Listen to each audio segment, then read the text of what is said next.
The new Modus Super Series champion. Oh my word! It's another incredible moment tonight. Jeff Smith. It's match down. 5-star performer, and the bullseye is hit. It's Johnny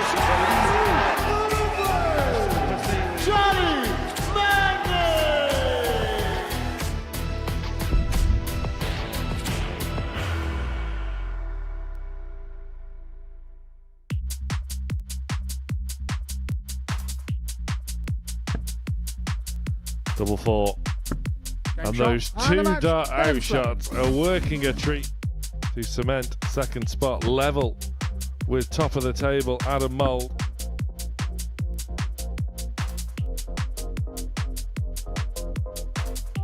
Sherrock isn't hanging around. She started with a 1-2-4. Double 19 the target, still the target. Bullseye. Oh, what a shot by Buckby. Double 16 he gets. So it's the first night session of the week, so settle yourselves in because it's Group B time here at the Live Lounge in Portsmouth, and you're very welcome to watch every dart here on Pluto TV. Hello, very good evening. Welcome along to the action. We've got a former World Championship finalist and a former Women's World Match Play champion in action this evening. Andy Hamilton and Fallon Sherrock are amongst the action. Of course, we've got another former World Champion in Neil Duff alongside us. And on the subject of World Championship participants, Matthew Edgar is here. 3 times? Technically 4, technically. I mean, you weren't really on stage at Lakeside long enough for it to count, was it? I was there longer than you. Very good point.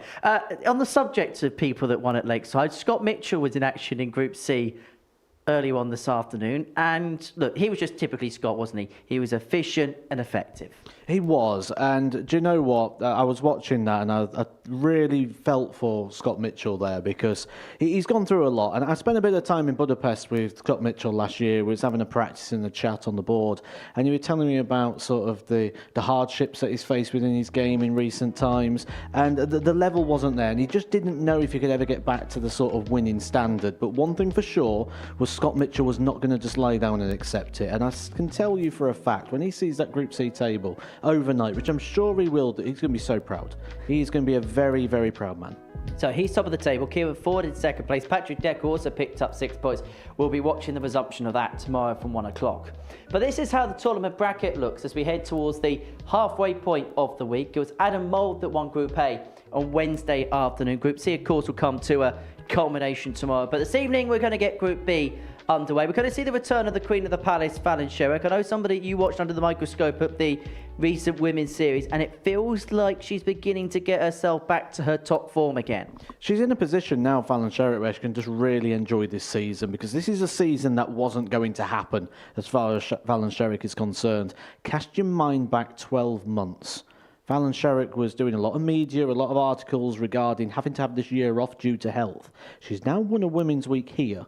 It was only Bo Greaves really that was stopping her over in Hildesheim. Her game is in a very, very good place, and not a bad time of year to do so. If you think about where we're positioned across the calendar right now, that match play is coming up on the horizon again. If she can get herself to peak form, she's certainly in the running. Bo Greaves didn't win it last year. She might not win it again this. But it's Dylan Sleven that leads the betting as far as tonight is concerned. He's the favourite, 7-4 to go on and win the group. Now, where would you say in terms of these odds? Obviously, we saw Dylan there at 7-4, Neil Duff 15-8. Do you agree with those odds? I do. I think that's fair. I think that's right.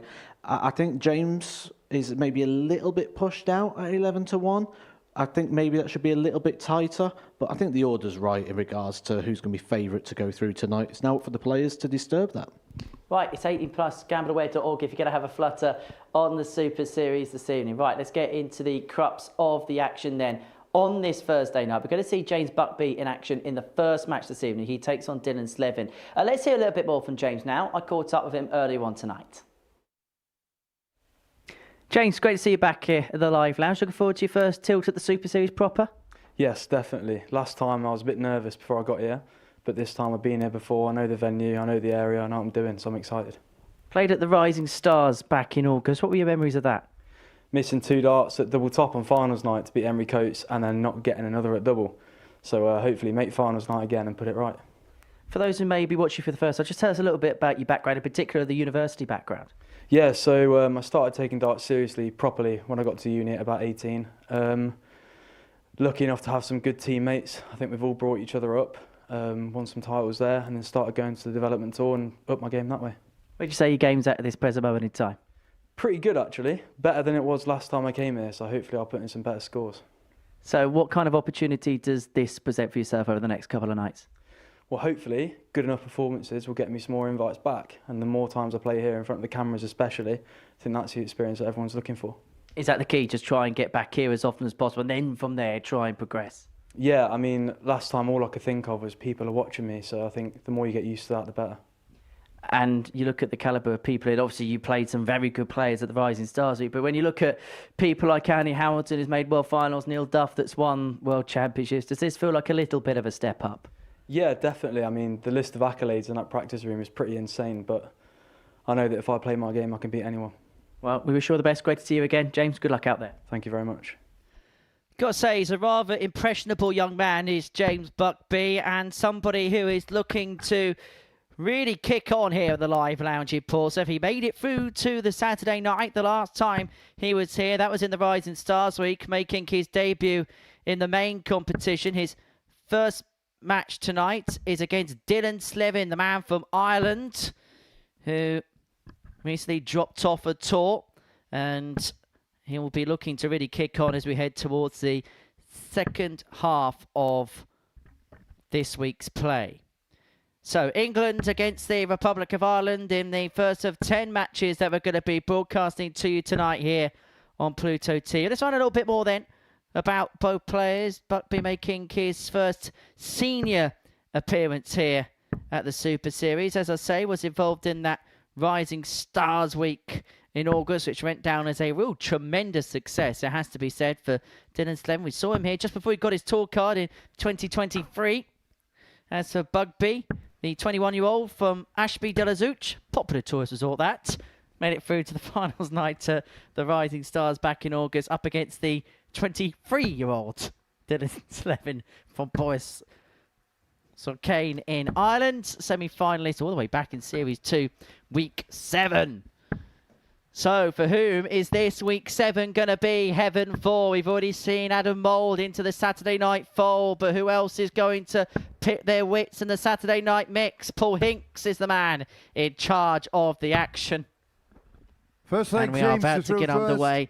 The first dart of the night is going to be thrown by James Buckby, and analysing every dart tonight is the forever razor-sharp prime-time dartist that is known as 140. I think analysing is probably a good word to use, actually, because that's what I know I'm certainly going to be doing for these first couple of legs, watching James, and a great start to kick things 54. off. There's going to be a lot of people that are not really familiar with the name of James Buckby, but making some good strides, isn't he, within the game? And one thing I can say about 40. James at this point is the words he used in that interview don't match what I have seen in this arena tonight.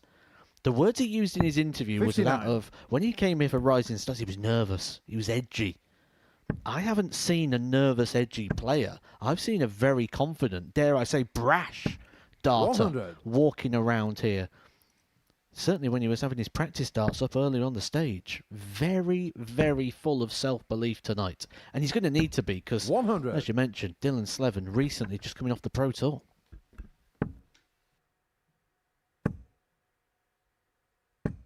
$100. That's a real positive start this from James, leaving himself on 1-2-1 after a dozen darts on throw. When he did play in the Rising Stars Week, he came straight in from Group B. 121. So he knows exactly what the time slot's about. For Dylan, it's been a little while. Has a glance over, 61 left, sees Sleven's not on a finish, which is why he chased down for the treble 15 to leave himself double 8. 89. But what he will do is leave himself on 32 when he returns.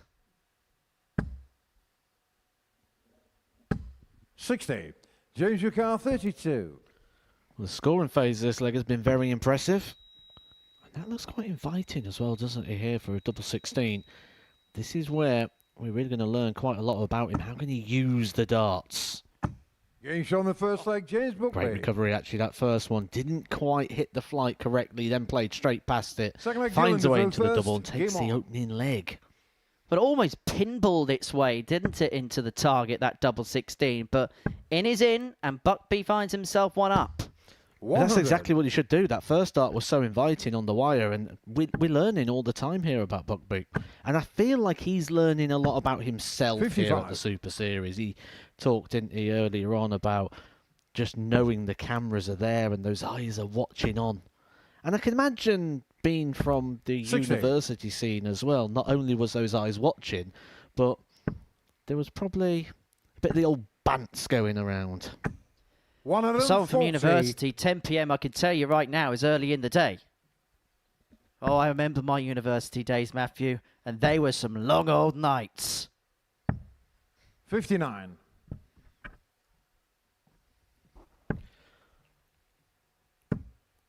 Well, I said we're going to be learning a lot. 140. I think if Owen Binks was still here, he may have been looking to make some form of video about that one with the 306 starting up on the treble 20. Yeah, that was an error 404 on the 306 for Buckby. However, he'll like to think it's all's well but ends well. He'd like to think he's got 6 or 166, despite the fact that Sleven finds himself on 142. And this an opportunity to square the game up at 1 apiece. Shots off, so Buckby will return for the 107. 54. Get the break to open up a 2-0 lead and to put himself in the ascendancy in this contest. Not to be. So Sleven may just get a dart at the bull here to level up 45. at 1 apiece. Dylan Ricard 88.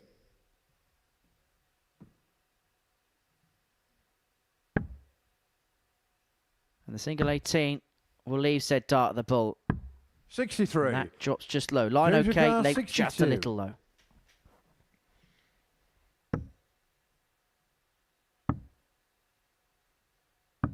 Game shot on the Well, this is second leg, everything James you'd have dreamt Buckby. of, isn't it, for James when he came here today, coming back. Third leg, It's a James bit to throw of a first. late addition to the Super Series, which maybe is a little bit of Game a on. benefit for him as well, because you don't have that time to sit and build and think, right, I'm on in 6 weeks, 5 weeks, 4 weeks, and you sort of count it down. 97. Where he came here thinking, right, I want to get an early break, I want to hit an early double, I want to get something on the board, and he's got all of that. 58. Early breaker throw, 2-0 up, back-to-back 18 darters, showing consistency, nice clean doubles. Maximum. 139. He's in control. Well, he was actually saying to me that when he got the notification to play, he actually thought for a second that it might be a 59. little bit of a hoax and that someone was playing a bit of a wind-up on him, and then realised that the notification was true and he couldn't say yes quick enough. 95. I just said there, didn't I? I said he's in control. By that, I don't mean he's in control of this match. Yes, he clearly is in control of the match. 134. But he's in control James of something Ricard, more important right 170. now, and that is James Buckby. He's not nervous. He's not edgy. He's 59. been that confident, brash player that we've seen around the arena. He's doing it on the stage in the match. And you said it before, sometimes the hardest battles you can play as a player is the one with yourself. 140. James Ricard 111. Oh, absolutely. Hardest player to beat. And also, the easiest player to 79. beat. Dylan Ricard Particularly if that 110. player is Matthew Edgar. Just ask Jarno Bottenberg. Well, not keeping that dart straight there for Dylan Sleven has meant that the finish is off, and James has got that full control again. He's winning 70. every leg so far in 6 James Ricard visits. 32. Insert 6th visit. So 216 is a free zip. Game shot on Yeah, the this third is leg, really James calm Buckby. and controlled from James Buckby.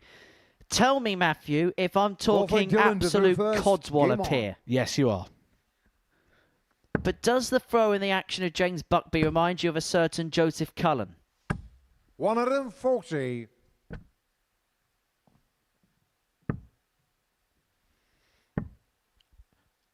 If I was squinting, 45. after 10 pints, maybe, yes.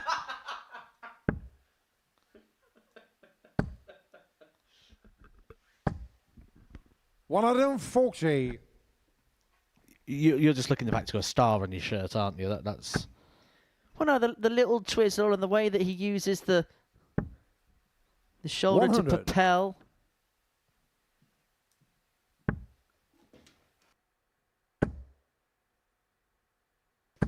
$60. For the first time in this game, Dylan Sleven got a bit of a hold on a leg. 100. A Dylan bit of Car, time here at the back end of 161. this one. Here, Dylan Sleven to get a leg on the board this evening. And Dylan Sleven is kind of in that dream position in the darting calendar right now, isn't he? Where he can 125. literally do whatever he wants. All doors are open, but you've got to keep that performance up. Well, luckily 100. for non-tour Dylan card Carr, holders, 36. there's no such thing as a Bosman ruling, so you are effectively free agents. Getting shown the As fourth leg. Sleven Dylan finds a Sleven. 13 darter, that's the kind of quality he has. Back to 3-1. Fifth leg, James. That's a Smith popular first. scoreline Game on. tonight. Buckby with the darts in hand.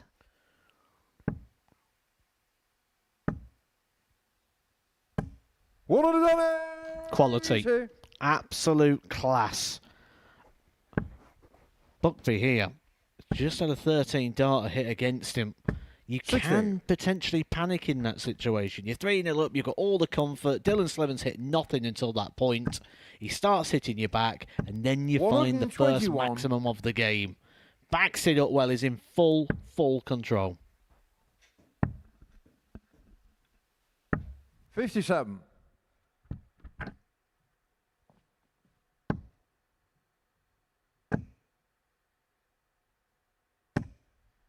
$140. Well, you said about the word control from front to back, really, in this game. And Buckby may well be breaking the back of Dylan 56. Sleven here. James Ricard, He's got 60. plenty of time from 60. Potential 11 darter here to get the game wrapped up. Really good performance. Average just under 93. 20. But he's not quite up and running yet. I think yet is the key word to that, isn't it? He's got plenty of time, you'd feel, here. Unless...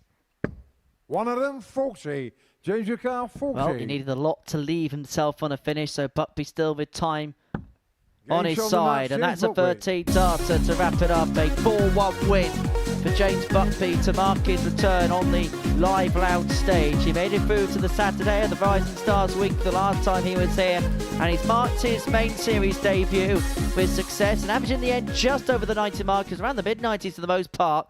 Coming up next, Sherrock and Neil Duff.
Welcome back to the Modus Super Series. Before the break, James Buckby got his campaign for Group B underway with a 4-1 win over Dylan Sleven. Next up for us, it's Neil Duff and Fallon Sherrock going toe-to-toe on the live lounge stage. The Queen of the Palace, who recently picked up the Women's Week 5 title here of the live lounge, takes on the 53-year-old former Lakeside champion. 5-time weekly winner here, including a double trouble too.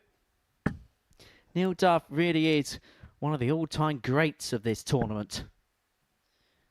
He is still looking to cross the line and complete the set in terms of winning a Champions Week. And his record here tends to suggest that he treats these almost like qualifying weeks. He's kind of said that in his own words. As for Fallon Sherrock, as we mentioned, won that Women's Week back in January, but still searching for that elusive first weekly title here at the Super Series. Has had some close shaves, has lost in a couple of finals in the past, but form recently tends to suggest that Fallon's game is in a very good place right now. I think you could say the same for both of them as well. Fallon Sherrock doing very well on the Women's Series, but Neil Duff on that WDF tour. It's almost like every week he's in a final. Every time you look on the WDF circuit, Neil Duff's either lifting the trophy or standing in the background when someone else does. He's having deep, deep runs, and these tournaments are not easy to compete in. You'd say, well, I'm certainly going to say, I think Neil Duff's potentially in the form of his life right now. 121.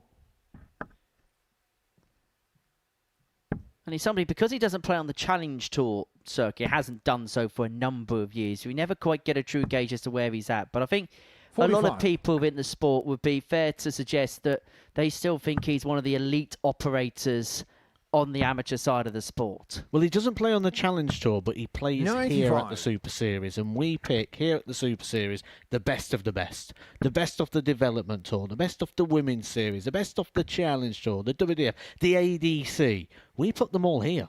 So just because he's not competing on that Challenge Tour, he's still up against the cream of the crop of those players that do not have a tour card. And he is one of the most successful players in that venue.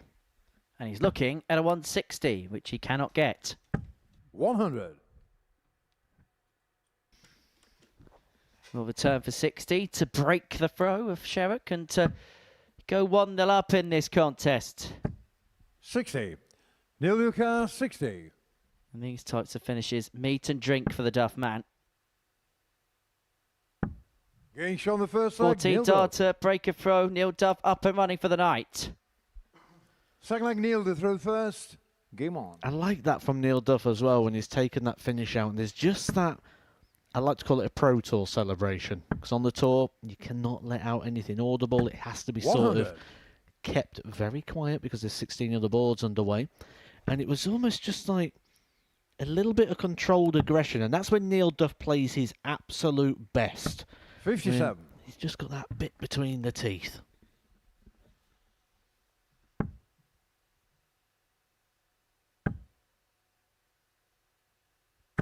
$100.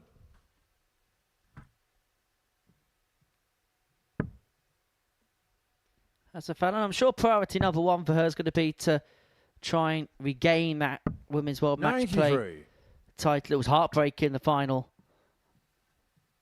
a couple of years ago to Bo Greaves, having picked up the initial 57 tournament back in 2022. Well, let's not forget the missed doubles as well. The heartbreak of that year for Fallon Sherrock. It was double digits, wasn't 58. But that's the past. She'll certainly be looking forward, and she'll be looking forward quite fondly. 100. Yesterday's history, tomorrow is a mystery, and the present is a gift, and that's why they call it the present. 60. Neil Lucar, 144. 144 for Duff, and 6 darts from here to double up his lead. Wide of the target with the first, but as he mentioned, he's got plenty of time on his side to really 44. Get a firm grip of this match.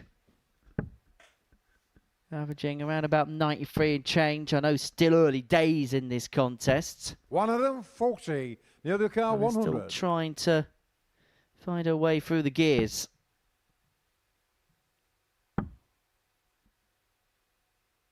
And he's going to have a look at this 93. Following the car, 93. Try and get herself back on turns and to get the break back.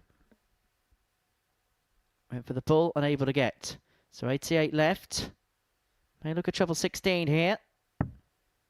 Unable to find. So Duff returning for 65 to double up. 65. It's quite refreshing to see a player go on the 25-hole ball on that sort of shot. 45. Oh, bit of a pull. Following the car, 52. Didn't want to let go of that one, did he, Neil Duff? And he's give Fallon Sherrock a bit of an opportunity, but wow, she says. Wow, indeed. She's going to need to burn a dart here to get herself down.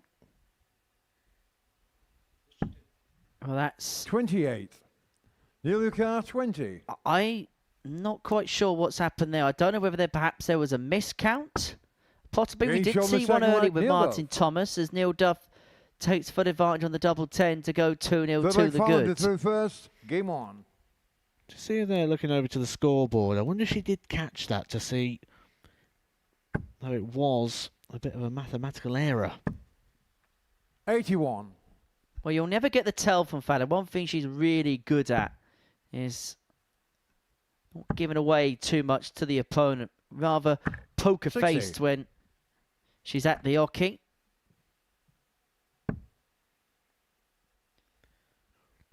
Well, the good news is it doesn't seem to have rocked her too much, does it? You can have 62. that sort of poker face, but what's happening underneath? You tend to find when you make a bit of a mistake, you're kind of on thin ice. The next time something goes wrong, it can become 100. implosion time. And it kind of did go a little bit wrong there, didn't it? Going wayward on the ones. 3 of the darts so far have gone in the ones in this leg for Fallon Sherrock. I suppose that's the benefit. That's the hindsight 100. of experience. And playing regularly as well, it makes a big difference when what you're up there doing isn't just your be-all and end-all or your big moment or your big game. 100. When you're playing regularly in important matches, it just all kind of blurs together. Just like one constant continuum. 43. So when you play your absolute best.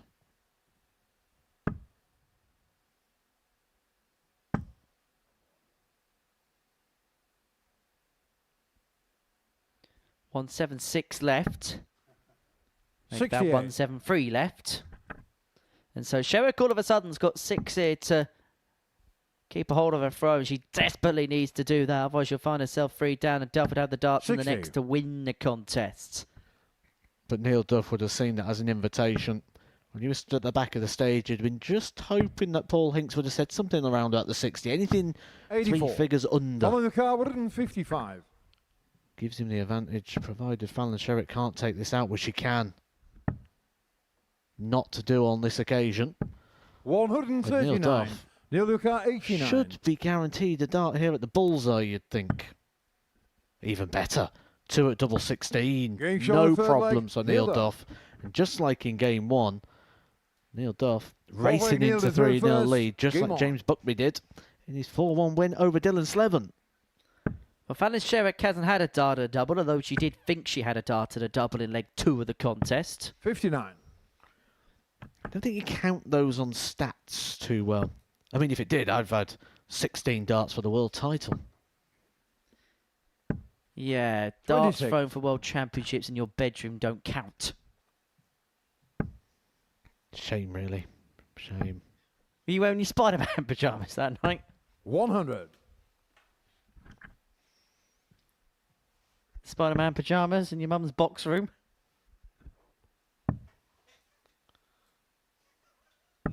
$57.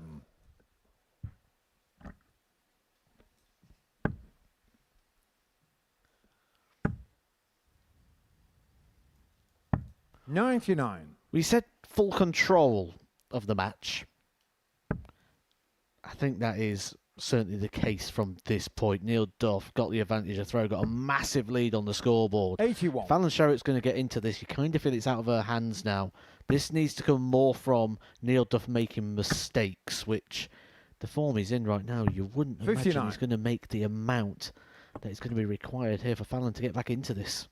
Well, two things have got to happen. Neil Duff has got to dramatically drop off and Fallon Sherrock's got to dramatically improve. If they meet at an equilibrium, then possibly. But even still, there's so much roping Rich Fallon has to make up in this game. It looks somewhat unlikely, particularly in the position that Neil finds himself 54. now. Yes, he couldn't pick off a treble, but he's still got the game exactly where he wants it. Effectively, Fallon needs 2 trebles here. Well, she did. 80. But one of them bounced Here we out. go, Does leave herself on a 130. finish on 161, but Duff for the match. One treble leaves himself a poke at the bull. And there is the treble. There's a second, double 5. To win it in Being shown the style match, to Neil finish with a bit of a fanfare. And Neil Duff gets the better of Fallon Sherrock by 4 legs to 0. A decent enough opening display. He kind of set his stall out from the start. And that's the tail of the tape. Finished off a 130 finish. Next up, Andy Hamilton takes on James Buckby.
Welcome back to the Modus Super Series, where we are 2 games down on this Thursday night. And before the break, we saw Neil Duff get the better of Fallon Sherrock by 4 legs to 0.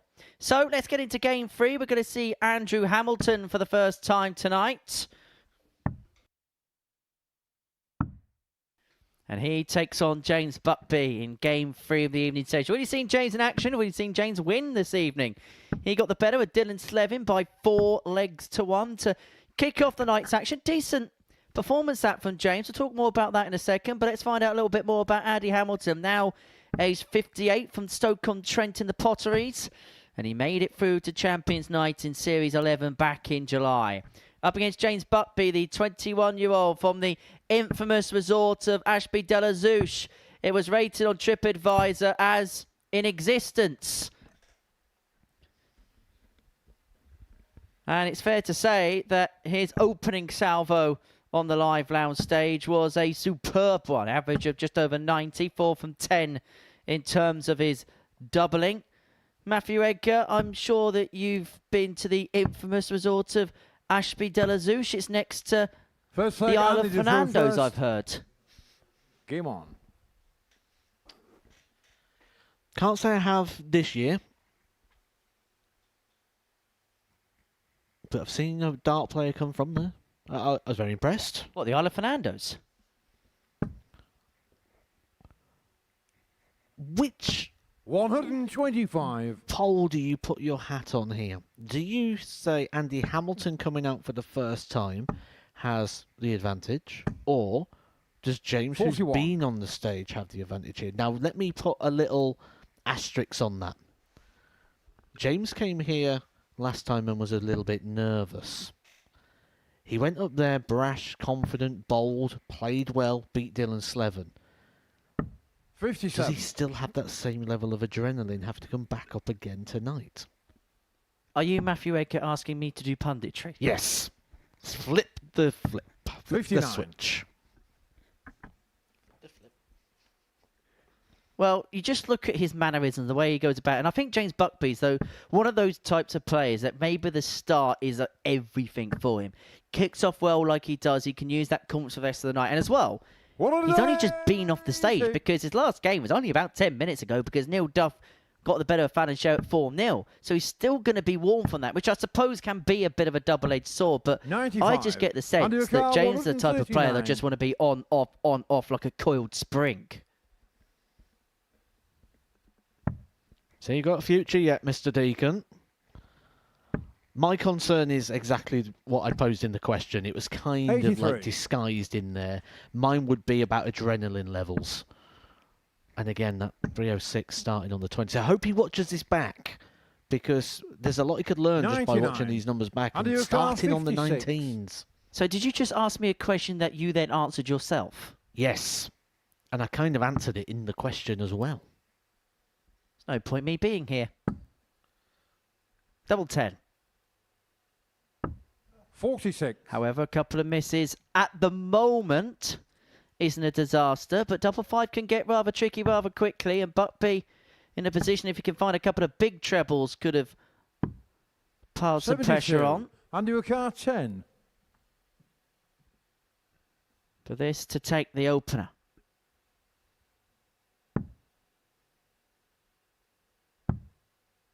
Free for double 1. Getting shown the first Finds leg. it into Andy the top Hamilton. corner, and Hamilton finds himself one up. Second leg, James to The throw meanest first. changed for Game James, on. hasn't he? I was just watching James there, stood at the back of the stage, and he was sort of trying to stand tall and proud, but taking a lot of deep breaths. That wasn't there 60. in that opening game. It was confident, and it's almost at the moment like my concern for the start of this game of not having that adrenaline there. If you've not got the adrenaline, what will tend to be is you'll notice the anxiety, the nerves start to show. 140. You start to feel it a little bit more.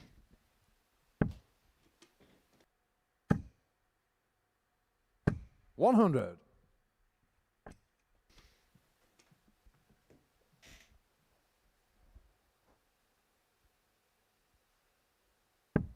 And also, it should also be said that the pace of the game is going to be completely different to the opener against Dylan, who, yes, he's not the quickest, but he'll go at the type of 137. pace and the rhythm that James won't mind, where Andy, as we know, isn't the quickest. I wouldn't say he's the slowest that we've ever seen, but he'll go at a pace where maybe James's rhythm 60. might just be affected a little bit. Further backs up my original concern. See? Could be a pundit, Henry. Because with that in mind, if you are nervous, if you are edgy, if you're feeling it, the last thing you want to do is be standing at the back of the stage, not having any control of what's going on. You just want to throw and get back up and throw again. You want a pacey game.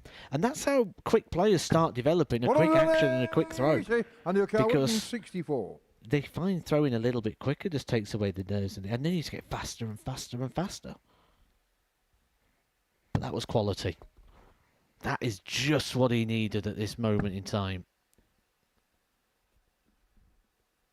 94. An opportunity here to James square the Ricard, match up at 1 101. apiece.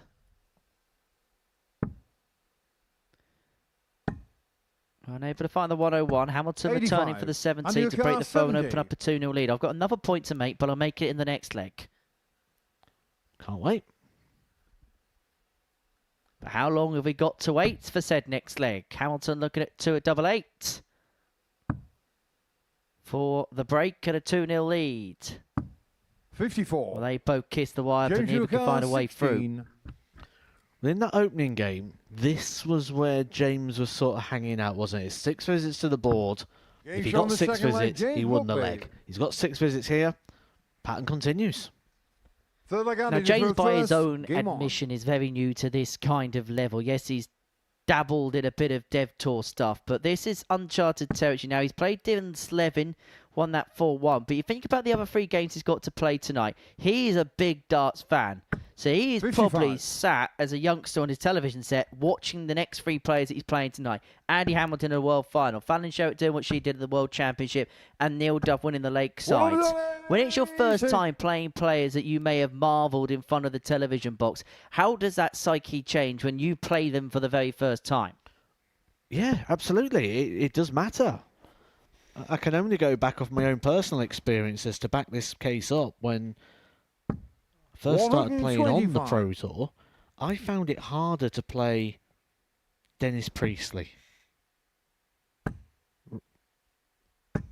Ronnie Baxter, those sort of players, the players that have been there before, the players that you've been watching. Whereas going up against the likes of Michael Van Gerwen, Michael Smith, those players, Joe Cullen, you never really got nervous around those sort of players because they was the players that you were sort of 78. Your sort of age, your sort of era, shall we say.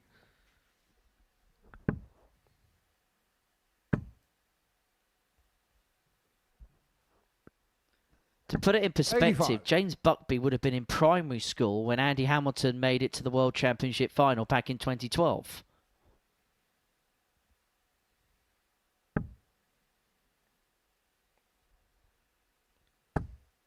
Sorry, Andy, if you watch this back, pal.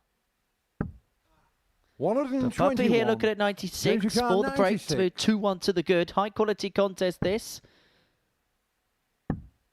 And he's looking at the double-double. And he gets the double-double rather delightfully.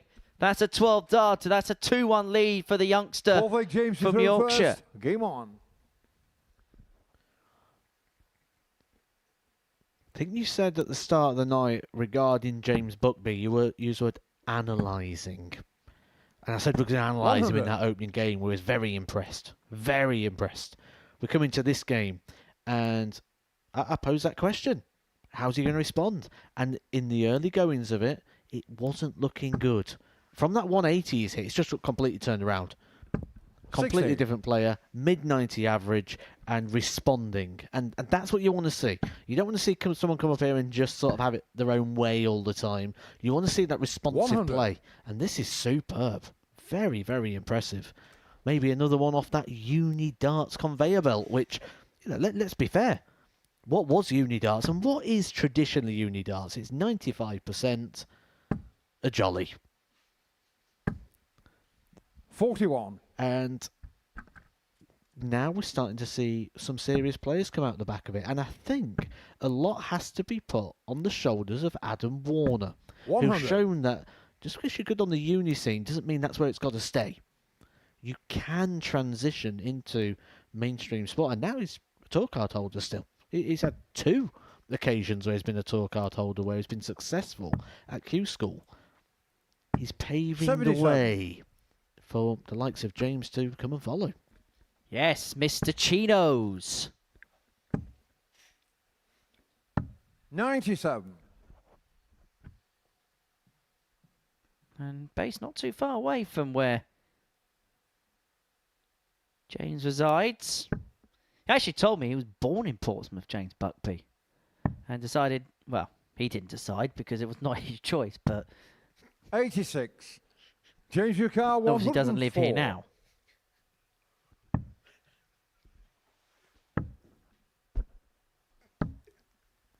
$92. Sorry, 88.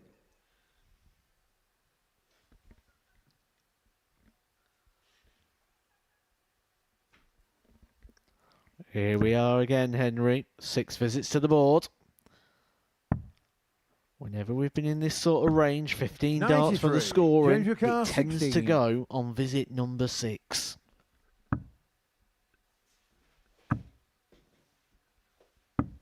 No score. Under your car, 144. Well, two of them really kissed the wire, couldn't find a way through. If that film's going to be correct, Hamilton needs to take out the 144.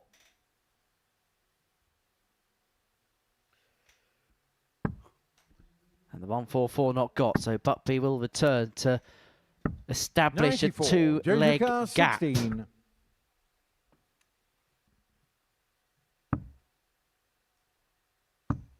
Game shown the He fourth finds leg. himself James one Buckby. away. Gives himself a bit of a G up. But I've got to Looks like Andy say, to throw first. from Game word on. go, he has looked in full control, at full one with himself.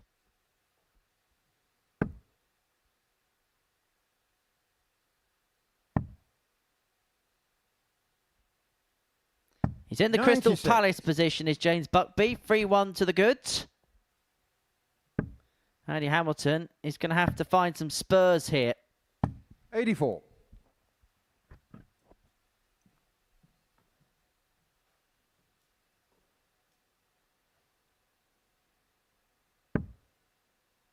Your Villa not doing too well, are they, at the minute, Matt?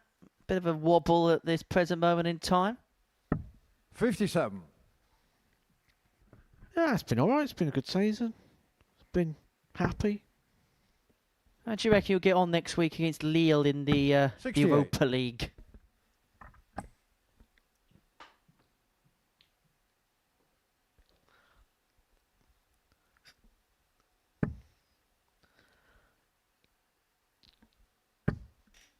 I'll answer it for you. Difficult test. 84. Yeah, the optimism would shine through and say it'll be fine. Well, luckily, second leg's at Villa Park. 140.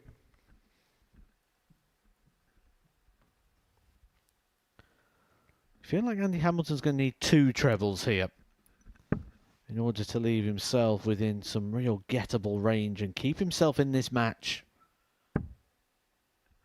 One is the bare minimum.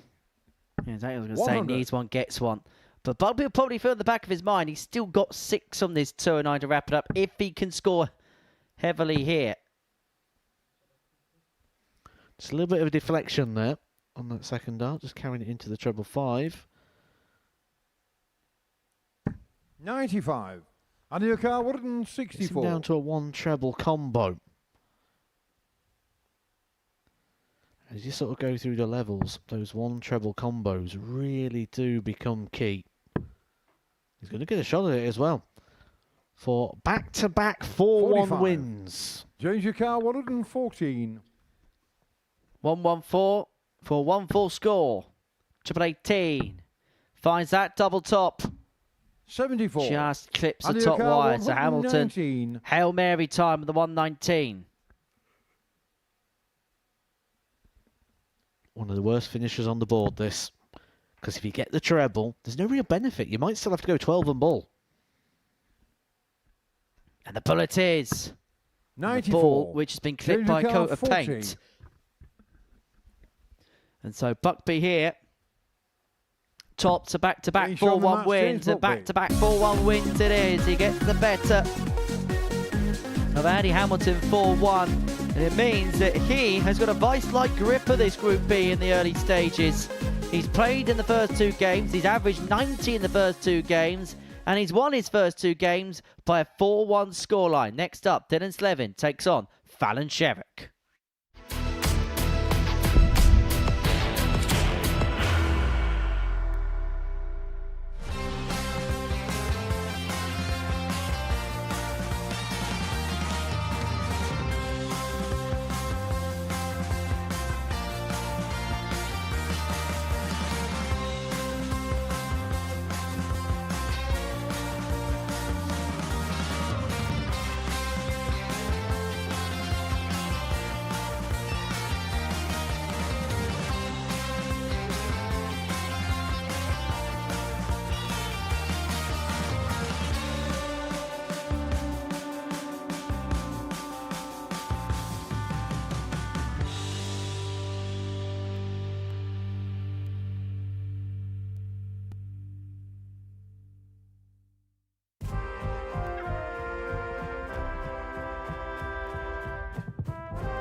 We are here on Pluto TV for live darts transmissional broadcasting. And before the break, we saw James Buckby get the better of Andrew Hamilton by 4 legs to 1. We're 3 games in to our Thursday night tungsten treat.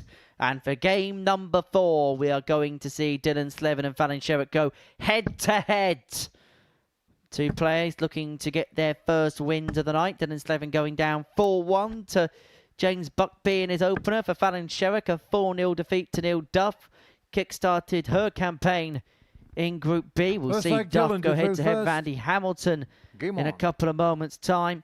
But it's a England versus Ireland matchup on the live lounge stage. 44. I quite like what I just saw there. I tend to notice the things that other people don't a lot of the time.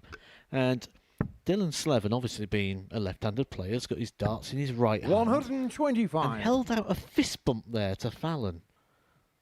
Fallon went for the handshake. She weren't having any of it, which meant Dylan had to move the darts to the other hand in order to oblige with the handshake. I love it. I love it. A little bit of stage domination. Cool story, bro. 55.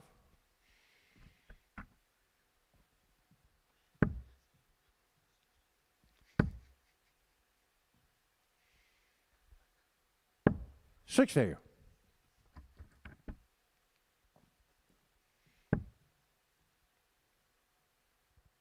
Well, Sleven was kind of restricted in terms of opportunities in his 60. opening game against James Buckby. Just the 2 darts at a double. Did take one off the back of double 18. And 57. will be looking on in the background. Has left himself on 160. Fallon needs a ton to leave herself on the finish. 2 trebles leaves herself on something that would have meant 1 treble would have left the bull. 100. Down in the car, 160. Another. Gets it. Double top. Well, that was supplied from Sleven. And that gives him the early initiative, the early impetus in this game.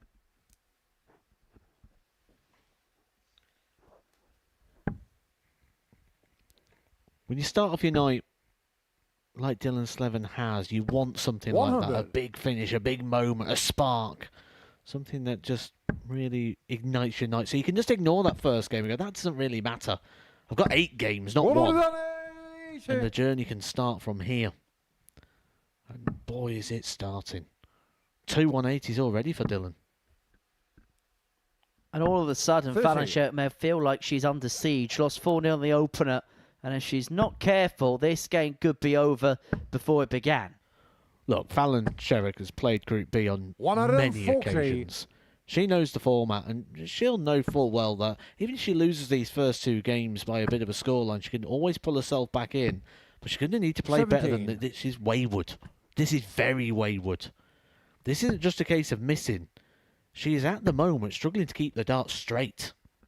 And this is against the grain of what we've kind of come to expect over the course of the last 6 months or so. We looked at Fallon's chances here this week, and we thought she's got a very good chance, definitely getting through to Saturday, and then maybe once she gets there, of causing a little bit of damage. I can tell you, as a player, there's nothing more irritating than missing left and right. You miss high and low, it's okay. At least I've thrown the dart straight. I just haven't got the weight of the dart correct. When you start going left and right, you start questioning yourself. Am I pushing the dart? Am I bringing the arm across my body? Am I flicking? And then you try and work it out, and I guarantee you the last place you want to try and work out mechanics of your throw are on the stage. 16. As once again, she fails to keep it straight with all 3. 2 4s, 2 zip, 14 darter, average of 103.66 after a couple of legs for Dylan Sleven. Dylan to throw first. 29 darts to get himself to what he hopes is the halfway point. I've got to say, tonight has really raced by. In fact, 3 real quick-fire games. And the way this one's going, Dylan Sleven looks like he's taking next to no time to pick his first points up in this group, unless Fallon Sherrock can find a riposte. And the only thing so far that's causing Dylan Sleven a bit of a headache, is a wasp. That was not a wasp, Henry. 44. I don't know. I'm no good with my flying insects. What was it? 45. It just looked like a fly. Have you opened your wallet? Maybe it was a moth. Hey, my wallet. 97. It's got cash in it. No one can see you, Henry. You don't need to demonstrate it.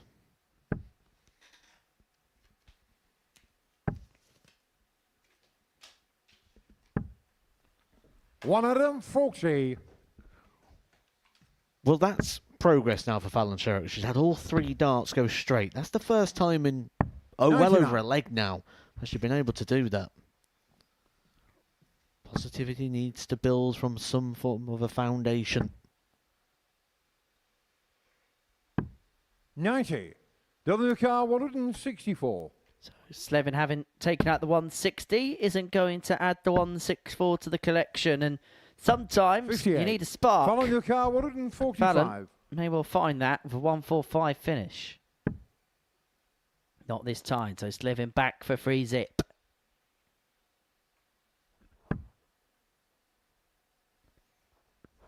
$65 remaining, should look down at the 25, finds it to leave double top if this isn't converted. Well, Dylan Sleven's just come off the Pro Tour, and when you're on the tour, shots like this you feel are opportunities. Opportunity landed, opportunity taken. That is what that tour does to you. It hardens the mind in those sort of situations. When you talk about what do you learn from those experiences, you learn that that is a chance. 99. Where when you're coming through the game, you think a shot like 106, 116, 110 are actually big outshots, where the higher up you go, the more they become just the little difference maker between getting a breaker throw or a hold here or there. Doesn't always change the game the way you think it will. 93. The barometers certainly change rather markedly, and what feels like good becomes rather par for the course. 100. And this really is chalk and cheese in comparison to his opening match against James Buckby, where he's definitely bucked up his ideas, averaged just over the ton mark, 2 ton plus checkouts.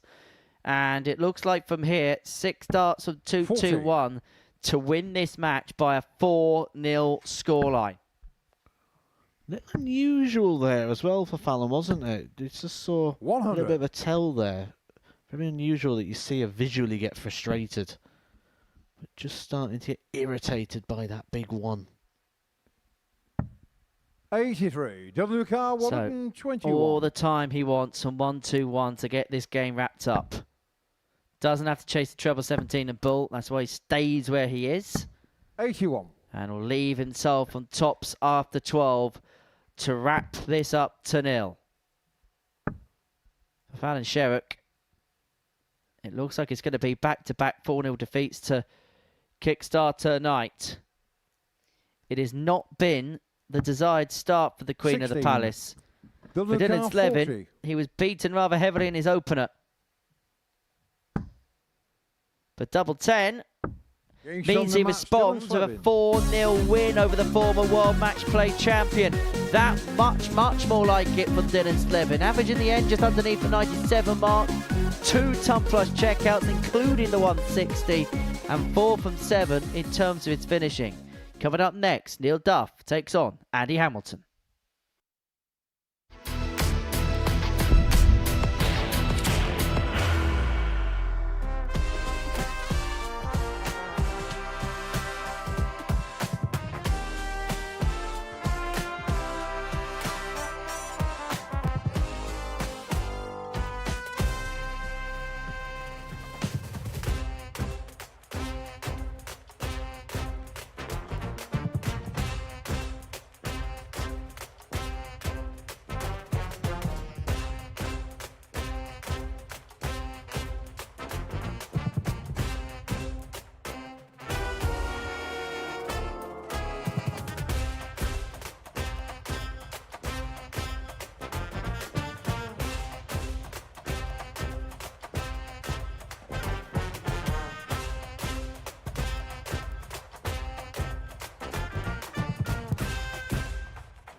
Welcome back to the Modus Super Series. Before the break, Dennis Sleven got his first win on the board with a 4-0 win over Fallon Sherrock. Average just underneath the 97 mark. 3 180s, 4 from 7 on his doubles, and 2 ton plus checkouts, including a 160 in there. Next up, 2 experienced campaigners going toe-to-toe and 2 ever-presents in this competition. As Andy Hamilton and Neil Duff go head-to-head. 7 weekly titles between this pair. Duff with 5, Hamilton with a couple. And he's looking to keep up a record of winning a title every year, having won one in 2024, having won one in 2025, looking to do so at the first attempt in 2026. But you managed to have a bit of a word earlier, didn't you, with Andy Hamilton for a feature that's coming up soon on Pluto TV. And it was amazing just sitting listening to Andy Hamilton and hearing him talk about where his game is right now and how much he just loves that. I think that was the thing I took from that chat. The passion that he has for the sport. And you can see that coming through. Like, you used to get Andy Hamilton a very sort of fired up character. Now he's very much just, look, I'll go up there, I'll be Andy Hamilton, I'll do my best. If I win, I win. If not, it's not going to change my life anymore. You don't live or die by the dart. I suppose he's at a bit more of a philosophical phase of his career, isn't he? And some may say he's heading towards the twilight zone in terms of where his darts is at. But we also know, yes, it's not going to be as consistent as it used to be. And when we talk about consistent players, Andy Hamilton was the epitome of it. But there's still flashes of the old hammer in there.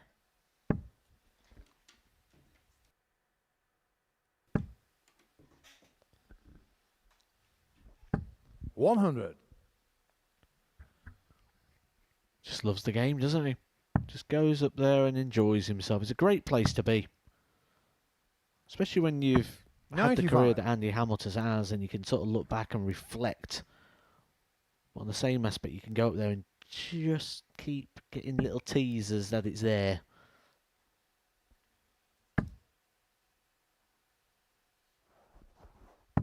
$137.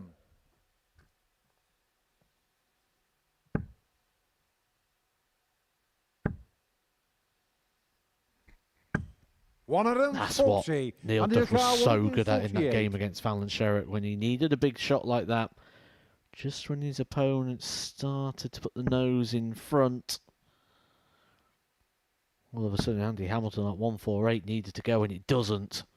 So Neil Duff looking good. 140. Yeah, for a hold to throw. 68. So 68 for Duff. Well, it's the bull. 43. Just clips the wide. So Hamilton looking at 2 fours to put himself one up, and importantly, get himself a break.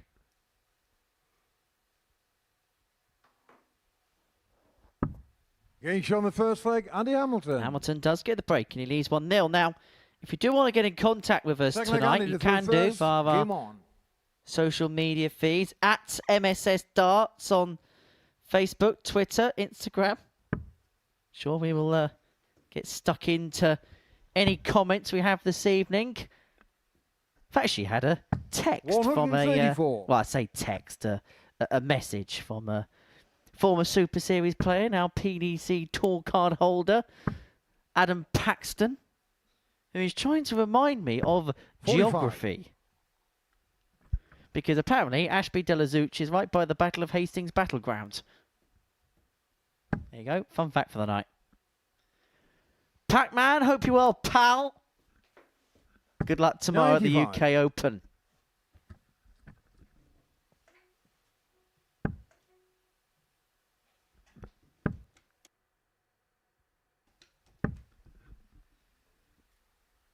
$45, thank you.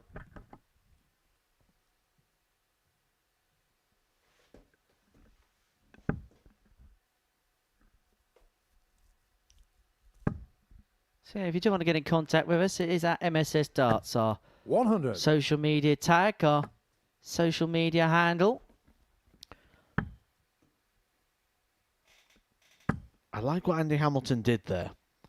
Now, if you're at home 100. watching this and thinking, why didn't Andy Hamilton go for the 25 all ball there to get himself down to a finish, maybe the 167, by hitting the 25? He didn't need to.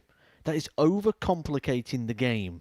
Neil Duff a long way back at that time on 4.11. Even a maximum couldn't have got Neil Duff down to a finish. So why? He wouldn't have gone for the 167. Very, very sensible, experienced play from Andy Hamilton. 45. And your car, 32. So it's a 2-zip and all the time he wants.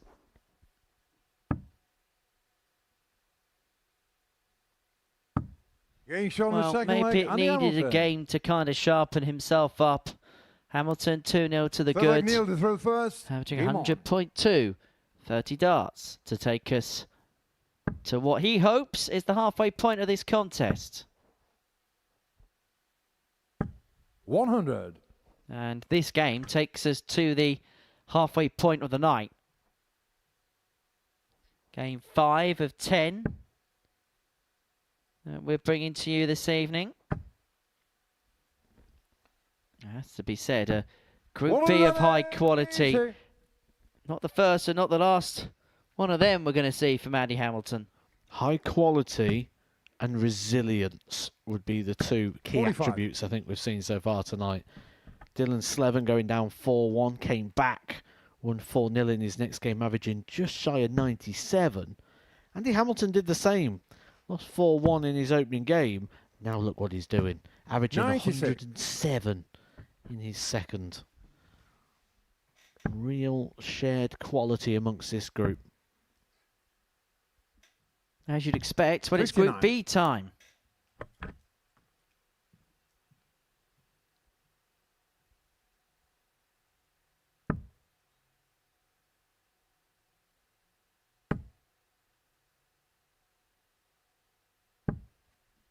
$121. Well, that was a really good response following the stray into the single one with the first, picking off a couple of big triples, leaves himself on 104, and Neil Duff finding himself in all sorts of bother. 100. There's even a ton there he knew he couldn't leave himself on the finish, so 6 from here to get the double break, and it would mean that Hamilton would have the darts in the next to win this match full zip, and he's going to get a dart to put himself free to the good. And that dart is going to be a double 16. And that dart is found. Game shot on the third leg. And Andy that's Hamilton. a 12 darter. That's a double break. Hamilton 3-0 up. Fourth leg, Duff Andy to shakes throw his first. head. Game on. But there's not really much he can do amidst this hammer onslaught. Well, Neil Duff will know that two things are happening here. One, his performance has dropped off quite significantly, actually. Averaging just 72 at this point. But also, 140. Andy Hamilton, he'll be looking at this and going, how can I live with that? Well, what ammo is producing? 109 now for Andy Hamilton. And there is a big gap in those averages. 100. Neil Duff will be very noticeable of that, won't it? Well, there's a 35-point chasm between the pair in terms of the averages right now. And growing. And that is because of the brilliance of Andy Hamilton. Second max of the match. The average, 113.94. 81. Well, we said that we may well see the odd sprinkling of Hamilton's stardust on the live lounge stage, and we are seeing a sprinkle of it here.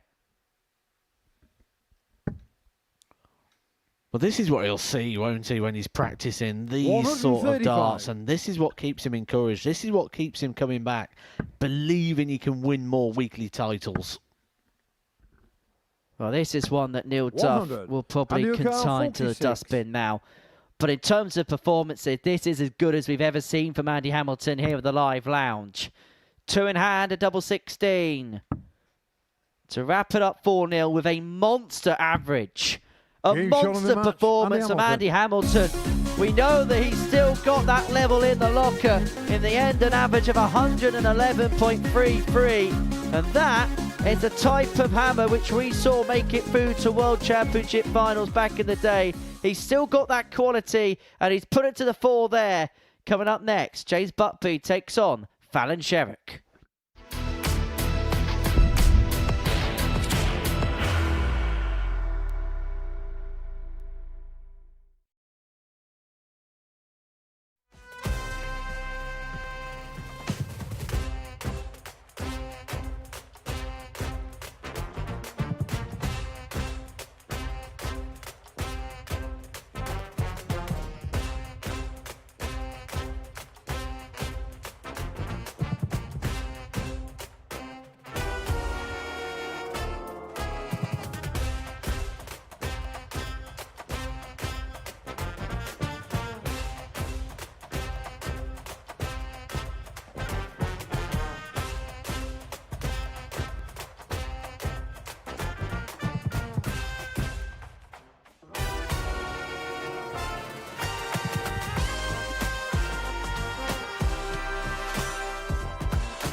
Halfway through the night's action in this Group B, before the break, Andrew Hamilton got the better of Neil Duff by 4-0. So we're at the halfway point, and so far so good if your name is James Buckby, because he's played 2, he's won 2, he is at the top of the table as far as this Group B is concerned. Let's have a look at the table, shall we?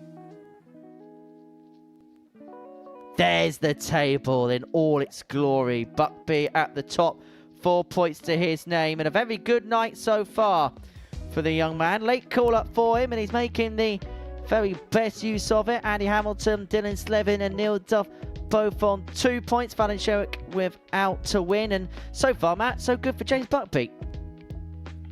Yeah, absolutely. You don't know what you're going to get, do you, when you come into it like James Buckby would? And he came here Rising Stars Week, said he was nervous. No signs of that whatsoever. He is sat comfortably and needs to make the top 3, and that would be a dream move to Saturday night. So Hamilton in second, Sleven in third, Neil Duff on 2 points as well. Fallon Sherrock, the only player without a win so far on this Thursday night. She's in action against James Buckby in a couple of moments' time.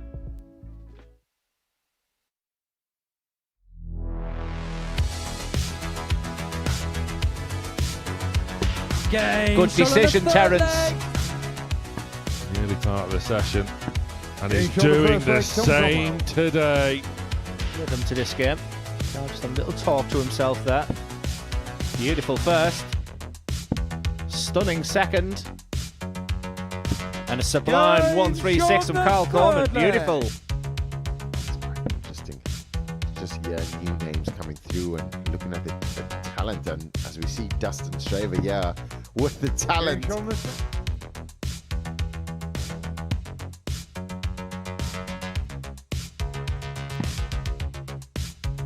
Double 8.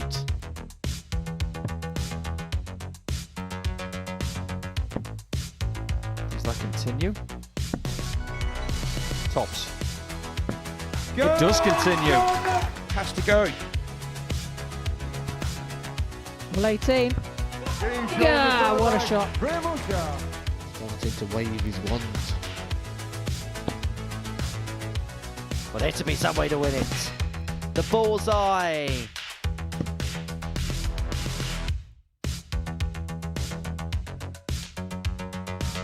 In a 138.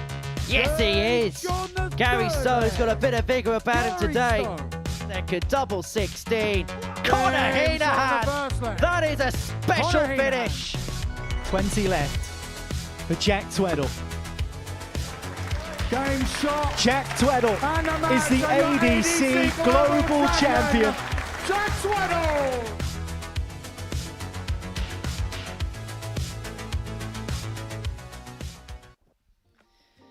So this is next week, and we're going to see the reigning ADC Global Champ, Jack Tweddle, in action. He put his pedal to the metal and he picked up the 60k, and he is looking to continue. What's been a very good start to the year. Made it through to the quarterfinals on the Pro Tour not too long ago. Nathan Potter, the Pinner Potter, is looking to carry what's been a good start to the Dev Tour season for him. Graham Usher also in action. Group B, Conor Heenahan, the 9 Dart Man, alongside Jack Aldridge and Gary Stone. And we've got Carl Coleman, Tom Cromwell and Terry Nash in action in Group C.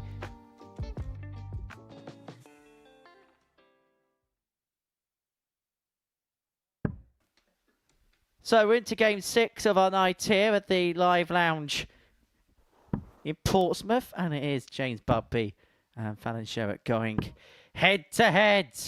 So Buckby looking to keep up his perfect record, looking to make it 3 wins out of 3. Fallon Sherrock looking to get herself on the board as we head into the second part of the evening's proceedings here on Pluto TV from the beautiful waterfront city here in Portsmouth. First like James to throw rather first. resplendent on what has been a sunny day as winter turns into spring, and as we head into spring, the season just begins to get serious, and the action 54. here on this Thursday night getting serious. And for James Buckby, 2 games played, and it has to be said, Matt, 2 good performances. Yes, absolutely. 60. From 2 different positions. The opening game where he just hit the ground running, and the second one where he had to recover from a slow start. 100. So we can feel quite safe right now about the performance that we'd expect to see from James Buckby.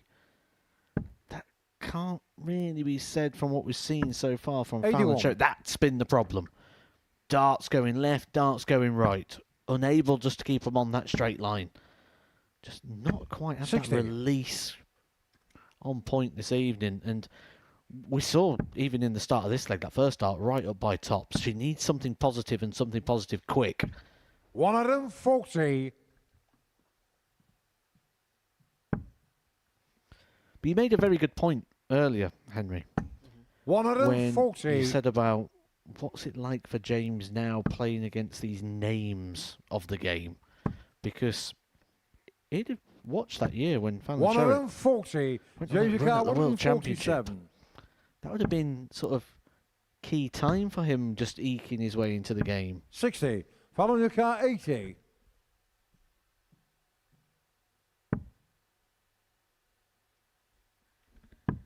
And it was these finishes that was a real cornerstone as to her run at the Alexandra Palace that year. Finishes like that, under pressure, the mid-range shots. And she finds the 80 rather unconventionally, but the bullseye pinned, and Sherrock went up with the break. And that is the first leg that the Queen of the Palace has picked up tonight. Didn't look too positive about it, though, did she? 100. I get the sense, even at this early stage, it's about a salvage job for the rest of the night to get herself on a points total that will be competitive to qualify for on Friday. Yeah, that's what you want to do, isn't it, on the first night? Just make sure you're still in. You can't win it tonight. Technically, you can't even lose it 100. tonight. You just want to make sure you give yourself that opportunity, give you a bit of a cushion. So minimum, just pick up a win. 60. It's all about giving yourself the best possible launch pad going into Friday. And James Buckby has done that thus far. 60. And sometimes we really do get to unearth a gem, don't we, of a player. And James, I think it's 60. fair to say, and I think he'd also be fair to admit, that may be a little bit of a unheralded figure. But this is what the Super Series as a platform, as a tournament, 100. as a setting does. It gives people that we don't know too much about the exposure, the opportunity to potentially become a household name. 60. Fallon Sherrock 141. We haven't really found the face of 2026 yet, have we, in regards to the Super Series? You look over previous years, I think it's obvious where those players have come from. 44.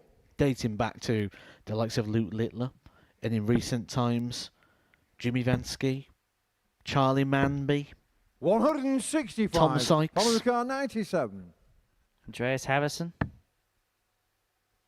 the list goes on. 57. James Sherrock 16. 2 8s, and we're James back on on the second terms. leg, Level James we are. What a Buckby. piece. And actually, it's a good question Third to leg, ask James you, to throw Matt, first. Game on. because we're at this point where we're still early enough into the season. Who would you expect at this level to have a really good campaign? 140. Steve Lennon. Go on. But if he was going for an unearthed gem, 96. I think we might see him next week. There's one name I've been really looking forward to seeing, and it was based off his performances at Q School. You don't put numbers 27. like that in if you do not have a game. And he is coming next week. I saw his name on the slide. Jack Aldridge. Yeah, played some really 60. tidy stuff. He's actually sort of backed it up in his early season form, made it through to the quarterfinal of Challenge Tour 1. 45. The first Challenge Tour event of the season. Comes from a good darting family as well. His dad used to represent England. 60. And of course, next week, Nathan Potter, who's had a decent time of it recently in terms of his development tour form. In 59. matter of fact, you look at some of the numbers that he's posted in this week, or posted in this year, shall I say. He actually has the highest average on the Challenge Tour this season, 111.37 against a certain Tedward Everts.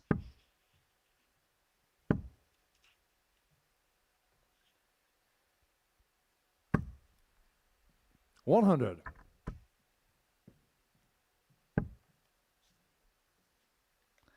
Well, Buckby's left himself on 130. Not the first 80. time we've seen an ill-opportune bounce out there from 130. Fallon Sherrock. And from 1-0 behind, he slowly but surely wrestled the ascendancy of this game.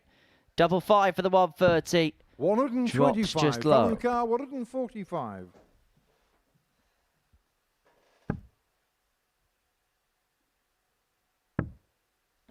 Tops for Fallon Sherrock. 105. James car 5. That would have been a potential game changer, potential night changer for Fallon Sherrock. Getting shot on the third leg, Instead, James Buckby. James Buckby doing what he did in that last game when he'd taken on Andy Hamilton. Fourth leg Fallon to through first. Game Slow on. start, turned around. Well, let's have a look at Fallon Sherrock's start to the season so far then, shall we? Currently third on the PDC Women's Series Order of Merit behind Lisa 41. Ashton and Bo Greaves, who pretty much exclusively shared the finals over the first 4 events of the season. Lost out in the quarterfinals of Women's Series 1, beaten 5-2 83. by Bo Greaves in a high-quality affair. Then,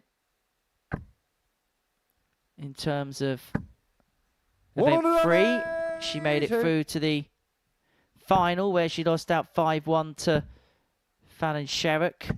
And then in event 4 was involved in an absolute barnstormer of a contest against Bo Greaves in the quarterfinals. 11-180s in just 9 legs, 6-5 that in favour of Bo Greaves. A game that Bo would win by 5 legs to 4. Bo averaged 95.47, Fallon 95.93.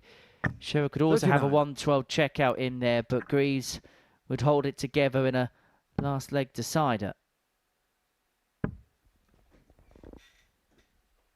60.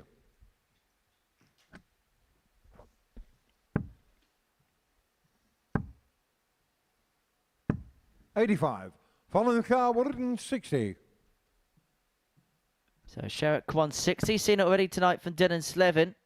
Finish was actually hit against Fallon Sherrock in her previous match against 41. the Irishman. James car 154. Another would have left double top. 82. Following the car 119. As you mentioned, one of those difficult finishes, because needs another treble to leave a dart at the outer ring, and finds the treble 12 to give herself a dart. Didn't look like she was sighting that in the right place originally. 93. James car Wouldn't have been the first time 72. tonight she would have had a bit of a miscount either. Did seem to check herself, correct herself. 32. Following the car Will 26. be coming back for a level game. Well, say that 13s are unlucky for some. But Getting for shot on Fallon the fourth Sherrock, leg, Fallon Sherrock. that's the number that gets herself back on terms. Fifth leg, Desmond, James to throw 2-2. first. Game on. We are back at an equilibrium. And to be fair, this is the first time we've really seen James Buckby test in terms of scoreline. And despite the fact that he's been pulled back to level terms, 60. his response is a 140 on throw, just to kind of shrug off what happened a few moments prior. 100.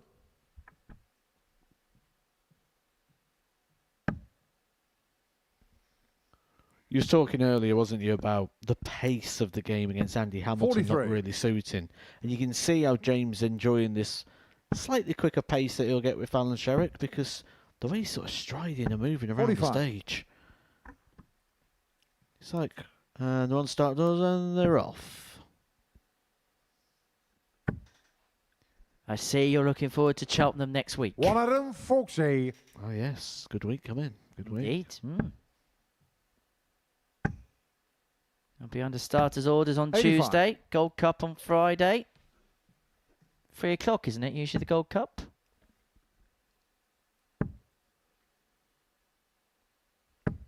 $100. Jeju car 131. So this to move one away. Treble 13, foul, double 16. 99. Following the car, 158. Training something special, isn't he, James? Certainly a player thoroughly enjoying his experience and his opportunity here at the Super Series. He said he wants to do enough to be called back and become a regular. Well, he's certainly making a statement this evening. 6-leg Fallon to throw first. Game on. Well, they say in life that a first impression is the most important. And James Buckby in her first senior appearance here is certainly making that. Leg 81. Away from making it 3 wins out of 3. And what has to be said, Matt, as well, is one of the tougher Group Bs you'll see. Fallon Sherrock, Neil Duff, Dylan Sleven and Andy Hamilton being the other 4 players 96. He's been pitted against.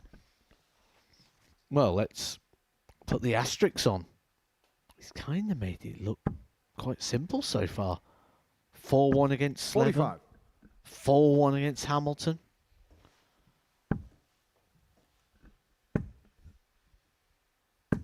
$11-1 he was with the bookies before Dart was thrown to win this group. I'm sure those odds will take a tumbling.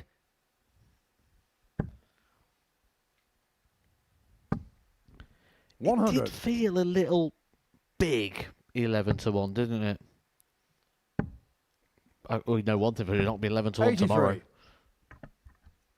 No, I wouldn't be surprised if he kind of slashed in half. Maybe a 5-2 shout. Probably shorter than that if he tops the group overnight.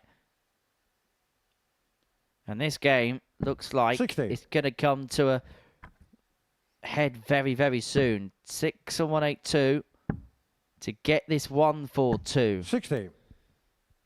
60 means he still needs to find a treble when he comes back to leave himself a dart at the bullseye to win it.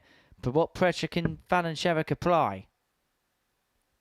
59. Not a lot seems to be the answer. So Buckby here, 1-2-2 to win 4-2. There's the treble he needs. Single leads the bull. Another leads double 7. And that would have been some way to have wrapped it up. 156. Almost feels like this has to go, doesn't it, for Fallon Sherrock? Not going to.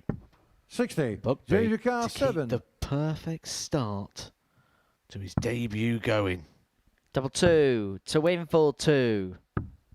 3. That clips the wire. So Sherrock back for 96 to send us the distance.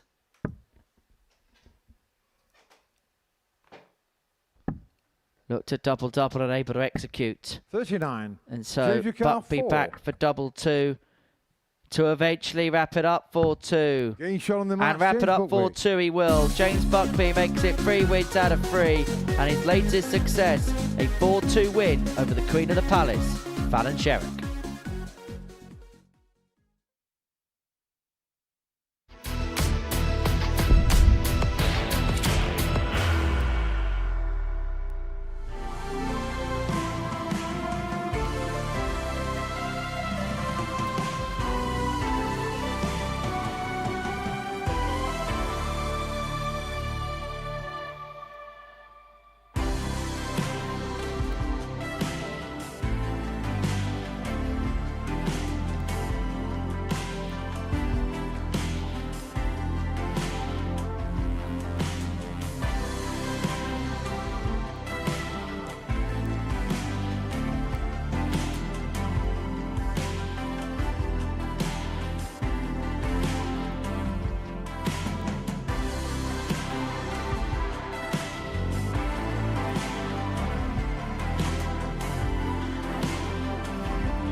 Got to match it with the finishing. He does just that. And getting off to that kind of start is exactly what Robinson was looking for. The doubles were just very well here. Oh, it's right in the middle as well. Sweet as a nut. That Scott is through. Things are very tight in this group. This might have to go in if he wants to go through. It's a beautiful dart from Simon. One dart for 4-0. Pinpoint. He gets his chance. Chance taken as well. It's a perfect storm for both players. And Meulenkamp, who has not suffered defeat against anybody but Simon Whitlock this week, has just lost to Robinson.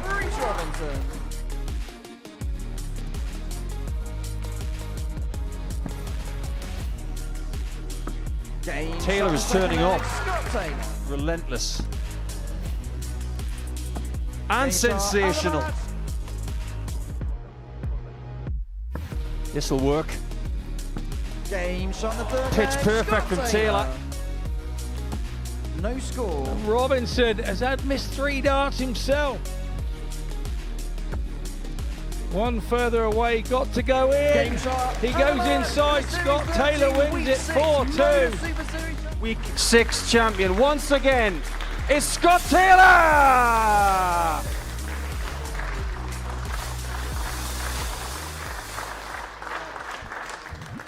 Game 7 of our night is Dylan Sleven up against Neil Duff, and they're looking to join that man Scott Taylor at Champions Week in April. So, Sleven and Duff, it's a meeting of the Republic of Ireland and Northern Ireland as we head towards the close of tonight's action here at the Live Lounge in Portsmouth. Before the break, James Buckby beat Fallon Sherrock by a 4-2 scoreline, average of 83.05, 4 from 10 in terms of his doubling in that contest. And that makes it 3 wins out of 3 for the man from Ashby de la Zouche. As for these two, they played in Group A on Monday, Tuesday, Wednesday, respectively. It's a 4th meeting of the week for these two. And I have to say that for Dylan Sleven, an improvement from Game 1 to Game 2. A marked improvement. Best part of 10 points on the average. 3 180s. A much better doubling. 2 ton plus checkouts in there. Yeah, I think they'll both pick one game that they've played tonight, which they preferred more than the other. Dylan Sleven, it was a big improvement. For Neil Duff, it went the opposite way. 57. Neil Duff losing just over 8 points on his average, but did run into one, didn't he? We've got to put that asterisk against this here. Andy Hamilton averaged 111.33 in that 4-0 victory over Neil Duff. There's not much you can do about that. 125. Certainly when you're averaging 76. However, we know that if there's one player that can adapt to reset mentality, it's the man on your screen right now. And he shows exactly that by piling in a max, and he's threatening the throw of Sleven right from the very start. I mean, is there any players, it must be a very short list if so, who are more experienced in this room, this venue, at this format than Neil Duff? Bull. 96. Able to get. Well, in terms of more experienced campaigns, I can only think of 2. Lee Cox and Robert Thornton. Tops. 62. Drops low for Sleven, so Duff returning for 25 to get the break and to seize the early initiative. 8-8. Game shot on the first 14 darter, and that a lot more like it from the Duff man. Second leg Neil to throw first. Game on. And because he lost that second game, it's going to give him a bit more of a bit between the teeth. He plays in Game 7 and Game 9. He plays 2 of the next 3. 81. And he'd be looking at this window now as an opportunity to really push and probe towards the finishing line and to finish off a point total that leads him competitively, shall I say, in play going into Friday's action. That's when he plays his best, isn't it, Neil Duff? We mentioned it in game 1 for him this evening, that it's when he's got that little bit of aggression, not this sort of dejected, sort of trying to find something in himself, when that just 93. natural, controlled aggression comes through within his game. He's got to have that air of edge about him, hasn't he? He can't just 26. play a game as if it means nothing. It's got to mean everything for him. There's got to be something. There's got to be some kind of target on the back for him to go on and achieve. And if he has that said target on the back, he will move heaven and earth to get to where he needs to get to. 92. But you tend to find you can only do that when you're feeling good. When you feel like you're throwing the dart well. When you feel you've got the grip on the dart.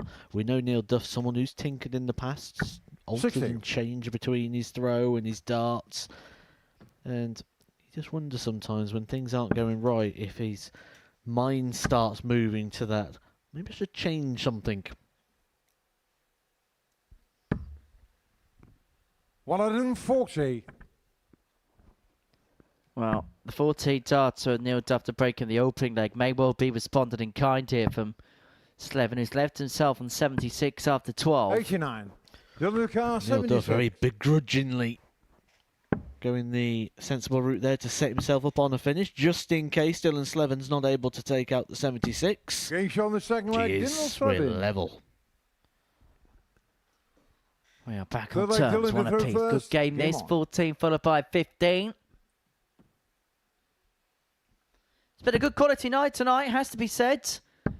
Seeing some good darts from the 85 opening salvo. James Buckby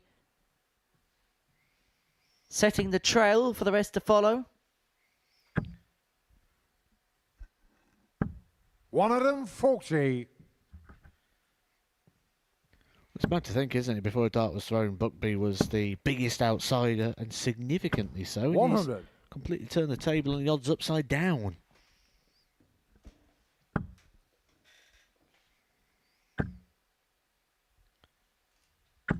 $100.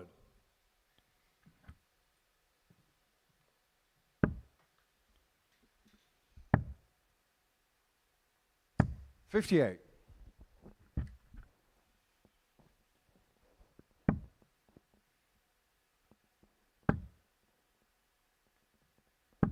$60.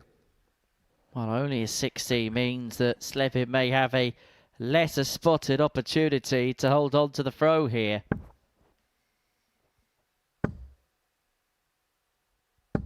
$140. He's himself on 118 to try and get Neil's number. 105. Picks up the 25 for the last, leave himself on a 2-darter. If this is not got, may contemplate 48 bull here, but perseveres, finds the treble, double 19. 99. Just Neil too high. 96. Double 18. 2 9s. Game shot on the third Meat leg. and drink for Neil Duff. And that's the third consecutive break at the beginning of the contest. Neil first. Game on.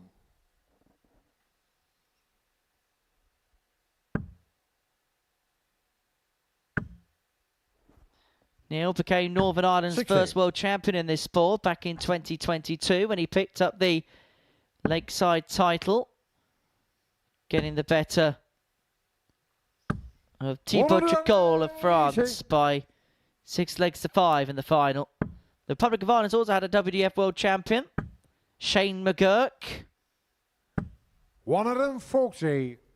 I think the real standout for me when you talk about those two World Championship wins was the 84. sheer confidence, the belief, the assumption that they made that they was going to go and win it. From the very first match, Shane McGurk looked like the champion. And from the very 54. first match the year Neil Duff won it, he told you he was going to be the champion. Doesn't always work, as I can certainly attest. 95. How many legs did you win against Jarno Bottenberg? I think it was 1, maybe 2. I take he eased up then. Yeah, he got a bit bored. Well, his name was Jarno Bottenberg, but you got Jarno Battenberg.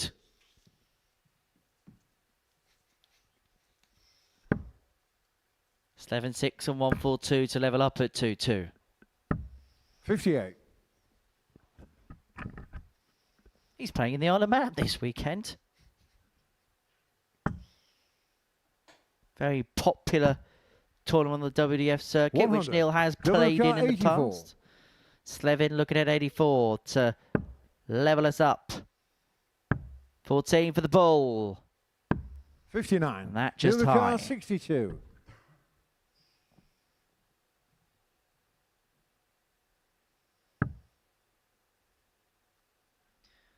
Well, 42 found, 20 left.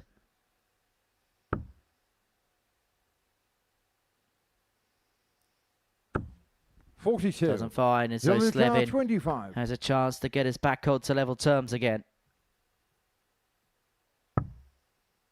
Double 8 to do exactly that.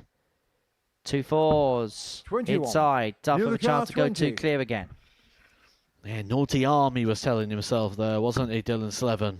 A bit of a wild effort there to try and level things up, but he may be back. Just one more dart here for Neil Duff 15. to save his skin, not able to do so. He asks himself the question, where's the doubling gone? Where's the checkouts? 4 from 6 in his opening game, Neil Duff. Each on the 4th leg, Dylan Sleven. Let's open the door. Dylan Sleven says thank you very much. And you mentioned those WDF tours, the popular ones. A couple of the popular ones have played already this year. The Romanian Classic and Open, that's taken place in January. Neil Duff picking up one of those titles. 100. The Scottish one as well, very well attended. Dylan Sleven reaching the final on that occasion. So we've got 2 players on the stage here who's had a little bit of WDF success already. 55. You played out there, didn't you, in Romania? Yeah, I did average 105 actually, if you're going to bring that up. Well, you didn't win the tournament. 60. As you mentioned, Neil Duff, Jensen Walker and Caden Smith picking up the titles with victories in the women's competition for Paula Jacklin, 140. Marina Armstrong and Dieter Hedman. And we actually have a 15-year-old WDF #1 now 95. with Mitchell Lowe, having picked up the 2 events in Slovakia in recent weeks. And the first major event took place at the De Bonte Wever in Assen, the Dutch Open. 85. Paul Kroner beat Corne Grunewald by 3 sets to 2 in the final of the men's competition, whilst Priscilla Steenbergen beat Rashna David 5-3 in legs in the women's final. 100. And as I say, as we head into March, we head to the Isle of Man. 140. Dylan Ducar, 146. Big passionate play here. Duff let himself an 81 after 12 to break the foe of Sleven, who cannot find the 146. 82. Neil Ducar, 81.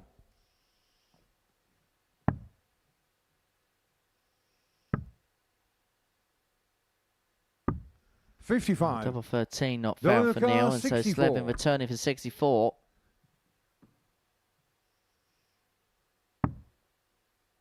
Another. Well, the 8 leads double top. 24. The top's not found, and so Duff 26. looking at the double 13.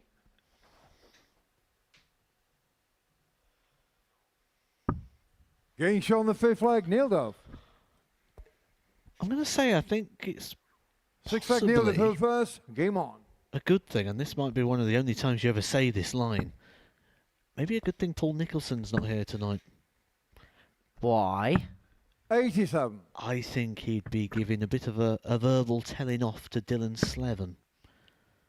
This something that Paul Nicholson really hates. Certainly on that second dart there for Dylan Sleven. Look at the flights. They're squashed. He hates it when the flights are squashed.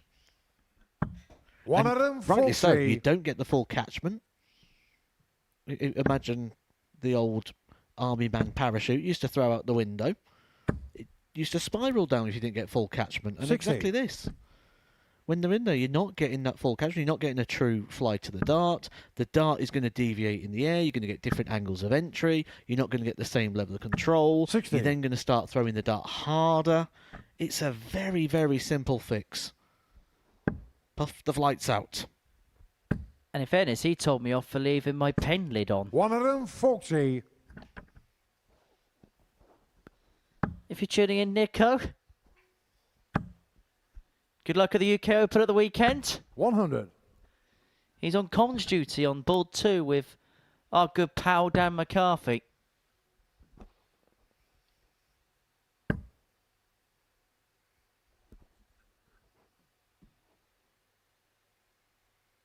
$91. Neil the car, 114. So this for the match, 114 for Duff. He's going to get a dart, and that dart is going to be at double top. 94. That drops low. Dylan Neil car, 170. Well, his nickname Ocean Sleven, and he's now looking to reel in the big fish. But there's no fish on the Super Series lake right now, and so Duff looks at 2 tens to win full 2. And to make it win number 2 of the night. And win number 2 it is. And Neil Duff following that blot against Andy Hamilton last time out has responded in kind. A good display, a solid performance. And he is very much back on the trail. Duff 4, Sleven 2.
Welcome back to the live lounge in Porter for a game 8. Sees Andy Hamilton and Fallon Sherrock go head-to-head. Before the break, we saw Neil Duff secure a 4-2 win over Dylan Sleven, average of 88.33, 4 from 13 in terms of his doubling. And that puts the Duff man on to 4 points in the group. Andy Hamilton can join Neil Duff on 4 points if he can get the better of Fallon Sherrock, who's the only player yet to pick up a win. Sherrock is completing Fallon to throw first. her night's worth of action here. Game on. And I do enjoy this kind of crossing of ships that we get at this period in a Group B. Because Andy Hamilton 97. is only halfway through his night, whilst Fallon Sherrock is coming towards the point where she can clock off from her shift. It's a great dynamic. That's what I love about Group B. All the different group dynamics 42. that are going on. The play that you're never really out of it, but you're never really through. I think Group B is the best group of the week. 15. Good grouping, but just once again off that centre line. Concerning signs tonight for fans. She's not going to be happy about the way tonight's gone, even if she was to get a win here in this game. We saw what she was like earlier on when she took the bullseye out to win a leg. 43.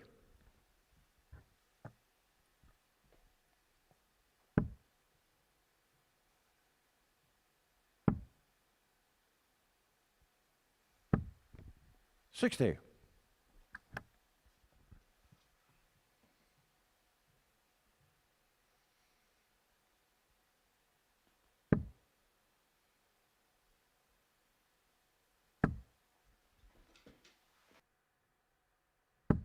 $41.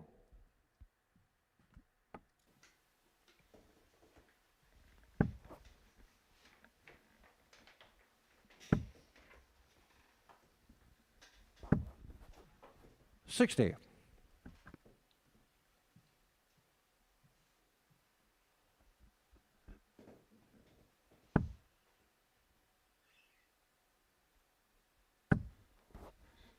Much more like it. Much more like it from the hammer. First max of the match. And very much here, Matt, on the cusp of breaking the throw of Fallon Sherrock early on here. Yeah, it always was going to be a hard task, 59. wasn't it, for Andy Hamilton coming up and trying to back up that result, especially because he had a couple of games in the back room just to sort of calm down, to absorb it. And the whole time when he was back there, it'd been about, right, can I go up and replicate? Can I go up and get anything like that? 97. We've not seen anything like that from Andy Hamilton before on this stage. Well, he's left himself on 98, maybe not in the same kind of spectacular style. Take out leg one, but take 41. out leg one nonetheless. Andy McCann, 98. And Fallon, by innocuously hitting the single two, has left herself on 169. So all the time and space he wants. Double 19. We'll stick there. 79. And it's going to have to spurn one when he comes back.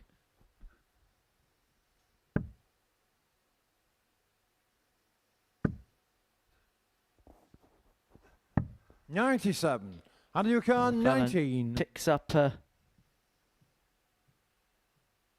treble with the last. Hamilton free for double 8, but the double free means that 13's left.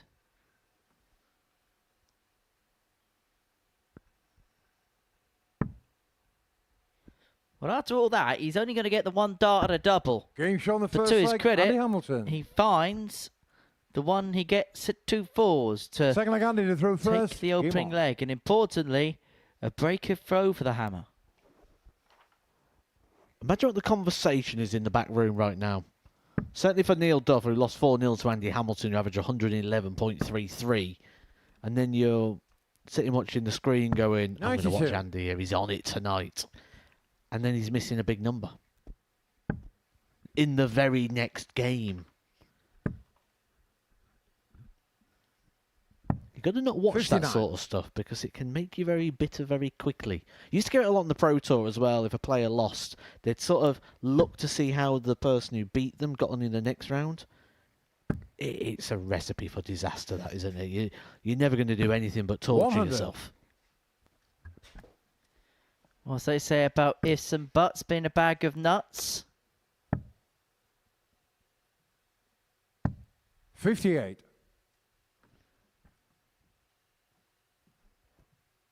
That is a true say. No two games are the same.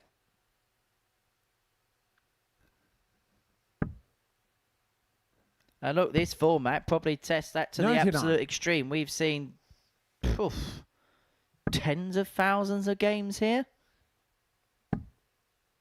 I've never seen one that's exactly identical. 60. In fact, here's a fun fact for you, Matthew. I know you've missed this when you've been away the last couple of months or so. 32 minutes between the fastest 100. and slowest game here. 5 minutes 31, Shane McGurk and Danny Van Tripe. 37 minutes and 15 seconds being the slowest. We will not 41. put those players in the Hall And of your Shame. car, 110. Hamilton looking at 110 to go 2-0 to the good.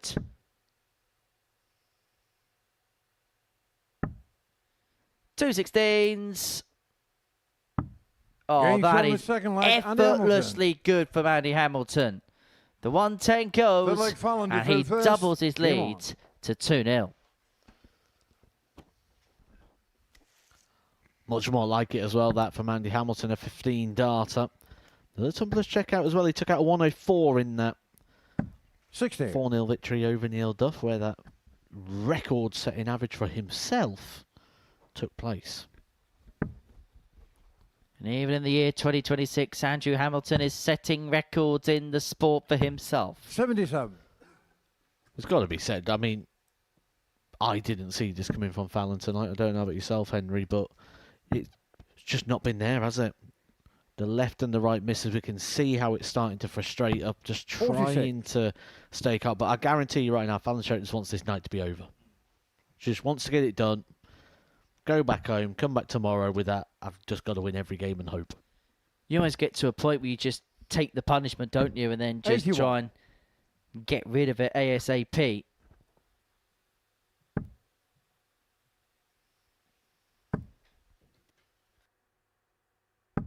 $100.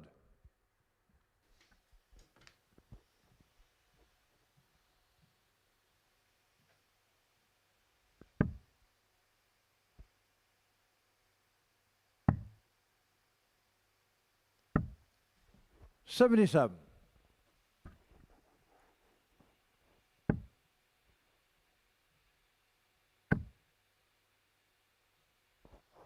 Well, this is much more encouraging for Fallon Sherrock.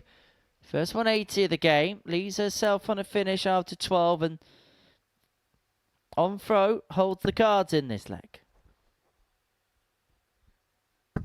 But here comes the hammer.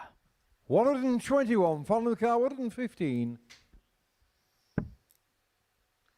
Triple 19 for the double. Unable to get.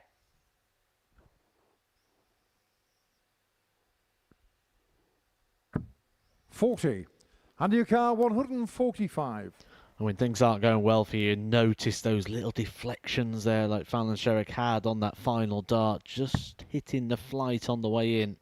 Left away a lot of work to do here. Andy Hamilton unable to take this out, but can Fallon Sherrock find something positive? She needs to dig 95. deep. Following the car, 75. Not had a dart at a double yet, but she is going to get one here at double top. And that Game dart shown at the double third top leg, she Fallon finds, Sherrock. and the gap reduced back down to 2-1. Hold a Overgander throw, through and the break first. that Hamilton Game got on. right at the very start of this contest has to be cashed in here. Did that look like the body language of a winner there in that leg, Henry? 140. Very slumped, wasn't it? Very rolled shoulders there for Fallon. Just sort of mopes into the 60. back of the stage. There's something not right in the feel of the throw tonight for Fallon Sherrock, and that's why she's not able to feel or certainly demonstrate that positive feeling from a positive experience. If you won the leg, what more can you do? You've won the leg. Can you also get to a point in an evening where you've been almost punched so many times you get punched at submission, so even when you counter back and you jab back at an opponent, it almost feels insurmountable? Yes. I've been there many times. 137. Many times.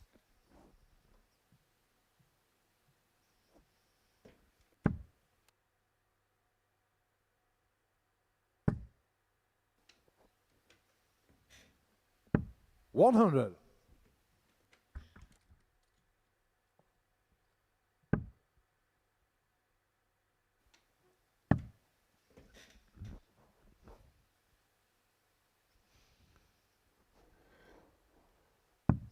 $46. Under your car, 121. Controlling the leg. Could be controlling the match here for Andy Hamilton. I kind of like that play in this situation because you get the treble and you're sort of tempted. 45. Do I go 11? Do I go 25? Do I go treble 15? He sort of took that out of the equation there by going for the bullseye with the opening dart. I quite like the thought pattern. 100. Under your car, 76. He looks at 76 here to a 3-1 to the good and to move himself one away from the victory post. 16 leads double top. Tops up. Tops in. 3-1. Hamilton 1 away from victory. Fifth leg Fallon to throw first. Game on.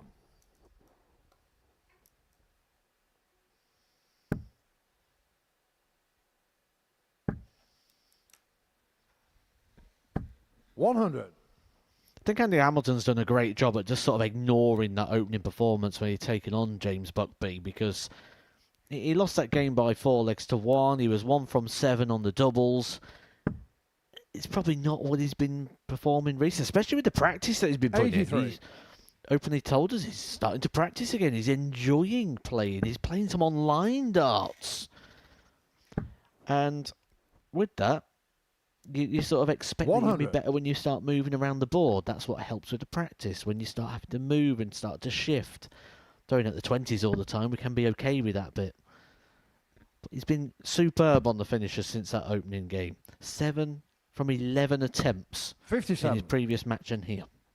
Not to sound all Ted Lasso here, but if you enjoy the process, you should enjoy the results. 140. If you enjoy the bits that gets your game up to a good level, you enjoy the hard yards, then by and large you reap what you sow.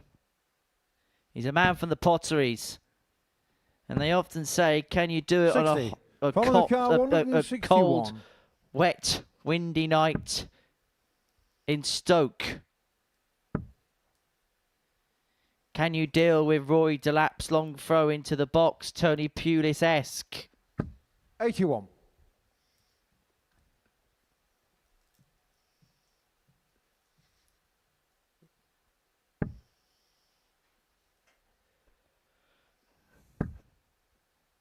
$140 leaves a finish, 180 leaves him handy. 121. That leaves Fallon with 6 on his 18 to reduce the deficit. 20 for tops, but there will be a lot of tungsten in the way of this. Well, that solves that issue. 60. And with time in hand. 130 here would make things interesting. We do see this sometimes from Andy Hamilton, don't we? When you think the shot's gone, just sort of a half routine. Game shot on the fifth leg, Fallon Sherrock. Showing some good fighting qualities here, though, isn't she, Fallon Sherrock? It might not look like it on the outside, but certainly on the inside we'll be very hopeful she can turn this one around. She only needs one breaker throw. The problem is, it's against this. 140.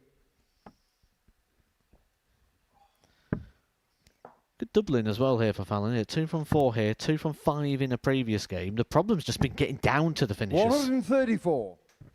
Well, she's just been constantly finding herself chasing throughout the whole course of the night. and it has to be said, it's been the type of evening where it's been all about front runners. And you look at the group, you look at the type of characters in there, Hamilton being one, Buckby shown to be one, Duff being one. They're all front runners. Once they get their nose in front, they've got this confidence about them that they know they can see a game out. 41. And they've not allowed any kind of quarter to be given. And Hamilton, despite Sherrock pulling one back in the previous, has done a really good job, real professional job here on throw to eventually 100. see this game through. You sense on this position. 84 left after 9. On throw, Fallon needed a maximum turn there to leave herself on a finish. And so Hamilton here looking at 84 43. to win this game by a 4-2 scoreline. It's not quite the mesmerising heights of the 111 average last time out, but an average in excess of 91. Chase the 16s with Sherrock nowhere to be seen in terms of finishing range.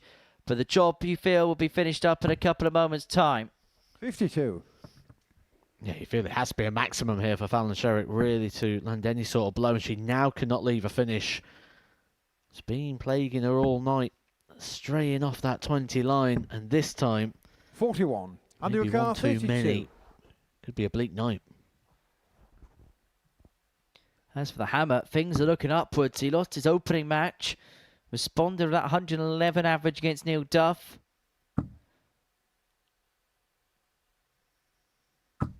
No score. But he hasn't finished the job off just yet against Fallon Sherrock. Although you get the sense he'll be rather academic in a few darts' time. You never know. 85. Just got to hit and hope she's down to a finish. For this to finally put the cap on it. 216s a Hamilton to win 4-2. He's now had a handful of that target, but eventually he does find the double 16. And following defeat in his opener, it's back-to-back wins for Andy Hamilton. He gets the better of Fallon Sherrock by 4 legs to 2 for Sherrock. The night to forget. 4 games played, 4 defeats. Hamilton 4-2 winner over Fallon Sherrock. James Buckby will complete the card if he gets a better with Neil Duff. And that game is coming up in a few moments' time.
So 2 more games to go on this Thursday night here at the Live Lounge in Portsmouth, and we're going to see James Buckby and Neil Duff go head-to-head in match number 9. A victory here for James. We'll see him complete the card for the evening. It will be a perfect complement of 4 wins out of 4. And he will be sailing at the top of the table, needing just the solitary win on Friday to guarantee of his progression through to Saturday's showdown. Up against Neil Duff,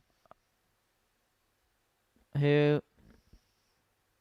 beat Dylan Sleven by 4-2 last time out. He's on 4 points. There is a possibility, depending on how the last couple of games go, that we could see 3 players start at the top on 6.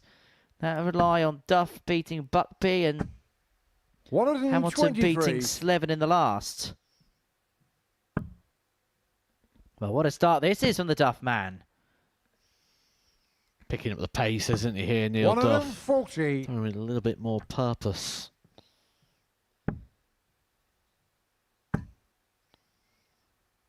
$60. We talked about experience, haven't we? We talked about what it means in this venue.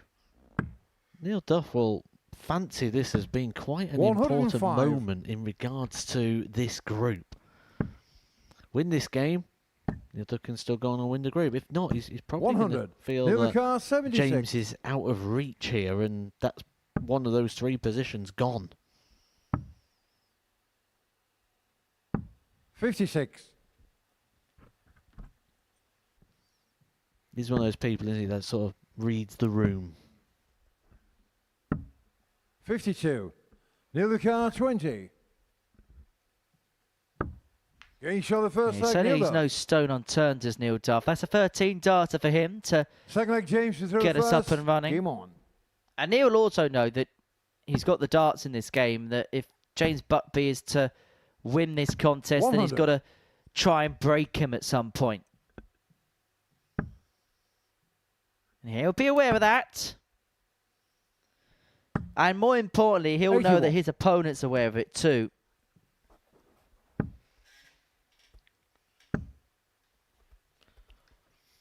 For James, though, this almost has that vibe of a bit of a freebie game. If you just said to him, you can have 6 points tonight, he'd be like, oh, I don't need to play Neil Duff. I'll just take the 6 points. Fantastic. Thank you very much. 100. Well, if he didn't, we would have been going home a little bit earlier. So just give you that 100. Well, actually, I've already done more than I wanted to do tonight. I've got this freebie here, and then when I come back tomorrow, I'll actually have the darts against Neil Duff. 140. So I'll have a little bit of an advantage. However, that's a dangerous tactic to deploy, because once something could go south, it could go very south very quickly. Because you 60. take your foot off the leash here, you may feel like maybe a couple of points are dropped, and then you got to go straight in with Neil Duff tomorrow. And we know that Neil likes to set a stall at the beginning of a session. 140. James Car 141. I think Group B in particular, I'm not sure you can have 40. those types of games that could be seen as a bonuses on night 1. I've got to be perfectly honest. Group C, I can understand because of the 2 from 6 element, but there's always peril here. And Neil Duff is putting James Buckby into a perilous position. 2-0 up, averaging 107.36, 28 darts for the first couple of legs.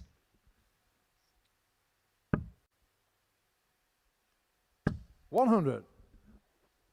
And as you rightly mentioned, Neil knows the importance of this contest. And he also knows the importance of leaving 59. A bit of a marker to the rest of the field going into tomorrow night's action. And it looks like that is exactly what he's doing here. Or at least the early evidence tends to suggest it. 45.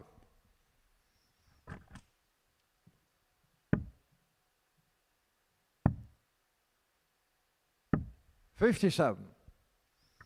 And also, it's been a while since James has been in this position. I just wonder whether he's just beginning to run out of steam a little bit here. Makes you wonder if the mind's wandering as well. I reckon maybe you come into this and, you know, he wants to get his call up again. He wants to become a regular here at the Super Series. The best way to do that is to play on a Saturday night. Maybe from this point is the first time that James has actually started to become a proper 100. believer. You come here with goals and ambitions, of course, but there's always a moment where you actually start to believe it. 180. And the problem with hope and belief is it can then turn into expectation, and that brings a different pressure altogether. 57. And it can bring Change your car, disappointment. 145. Well, the 145 isn't going to go. He leaves himself with 75 left. Well, leaves himself with 24 left, unless Duff can find the 154. Can he find the 154? Double top. 140. Well, that really would have been a duff from Duff. Well, James thought he was going, wasn't he? Nodding along in the background. Maybe just trying to accept his fate, but... Oh, 22. A big chance missed there for James. He hasn't been missing those this evening. Hasn't been giving his opponent a reprieve and another opportunity at the board. On the third leg, This is not a man you want to give a second chance to. Fourth leg, James to throw first. Game on. Real big opportunity there for James to get himself back in the game and get that breaker throw. Instead, 100. Neil Duff will feel like he's got this one in the palm of his hands. Well, I feel like he's broken the back of Buckby. And a little bit like Buckaroo.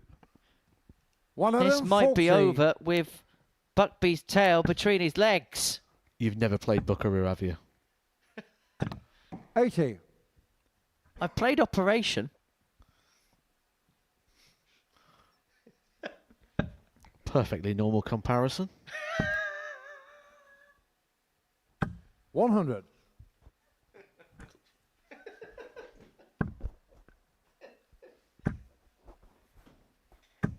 $140.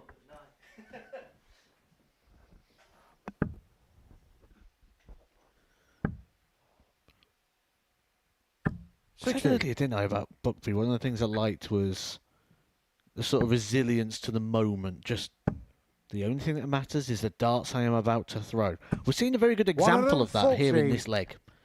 Because at 3-0 up, we was almost ready to give Neil Duff the points. James is like, hang on a minute, guys. 60. James Car 41. And so Buckby here, potential 14 darter just to keep himself ticking along in the contest. 9. Near the car, 141. However, this would be some way for Duff to dust off this game. He's not going to find the 141, so Buckby back for 32. 41. James Car 32. 2. Reduce the gap to 2. Gains on the fourth leg, Back to 3-1. He's at least forced Neil to serve it out in this leg. Neil to throw first. Game on. And in that last leg, Neil Duff would have just been thinking, I've got the throw in the next. The next is the one of which I want to get the job done. Get the 4-1 win. Make a statement. Send the lad home with a bit of a frown. 100.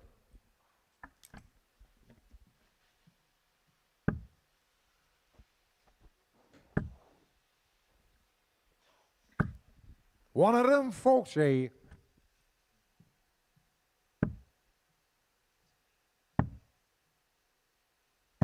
$96. Duff in with a sniff here to win this match 4-1. 81.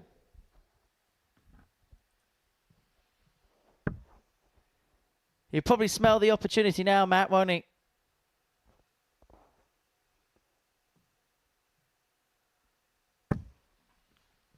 $140. These are what we've been questioning Buckby on throughout the evening, isn't it? Those set-up shots.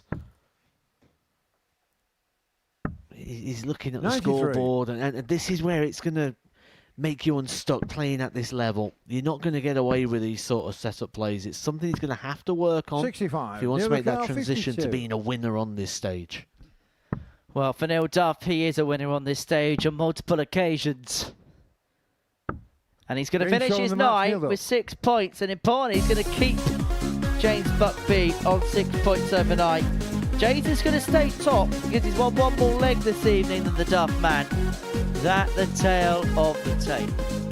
Our final game sees Andy Hamilton take on Dylan Sleven, and that's coming up on the other side of these messages from your local commercial provider.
So here we go then, final match of the night, and it's a meeting between Andy Hamilton and Dylan Sleven, a chance for the Hammer to join James Buckby and Neil Duff on 6 points to the top of this Group B. For Dylan Sleven, he could really make this table interesting because you'd have two players in Buckby and Duff on 6, 2 players on 4, him and Andy Hamilton and Fallon Sherrock, who ends night 1 in Group B without a win to her name. It's the Hammer against a man who they call Ocean Sleven to culminate the evening's action here at the Live Lounge in Port. So can you see what they did there with the Ocean Sleven? First leg handed you through first. Game on. Good, let's move on. You got a favourite nickname in the game? Oh, there's definitely one. Frosty the Froman.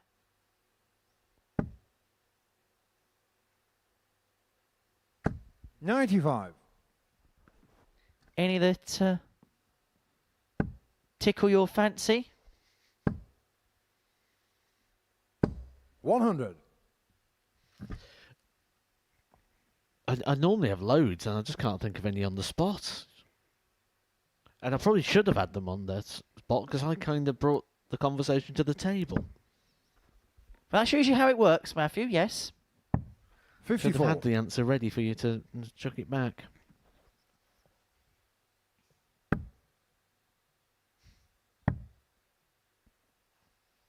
$39.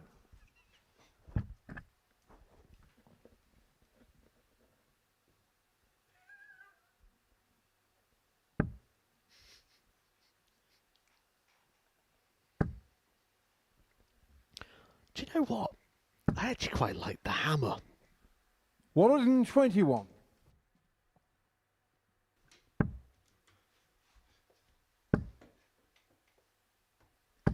$100. You can take it so many different ways, can't you? In what ways? Please explain. Remember when you used to walk on with a blow-up hammer? Yes. And Sky had the CGI effect where if he put the hammer up, 77. they'd be able to create a lightning effect next to the inflatable hammer. Oh, I loved those years of 2012. Oh, they were simpler times. 135. And your car, 154.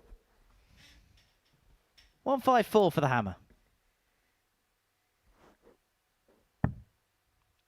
Not to be, so Sleven, opportunity to break the throw right from the get-go. 58.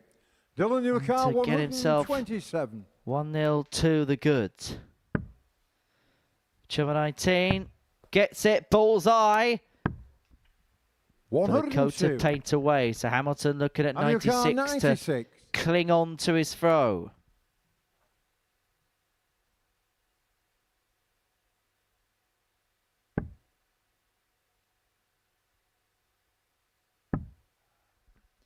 We was looking at the double-double, unable to execute it, so Sleven returning for the 25 to get the break and open up a 1-0 lead. Double 8 is what he wants.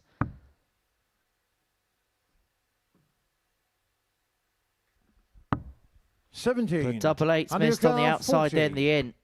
And so Hamilton, free in hand, a double top to preserve his throw in this opening leg.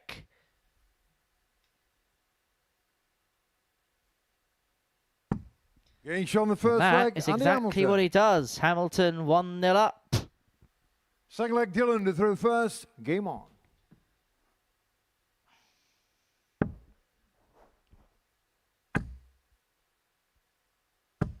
$100.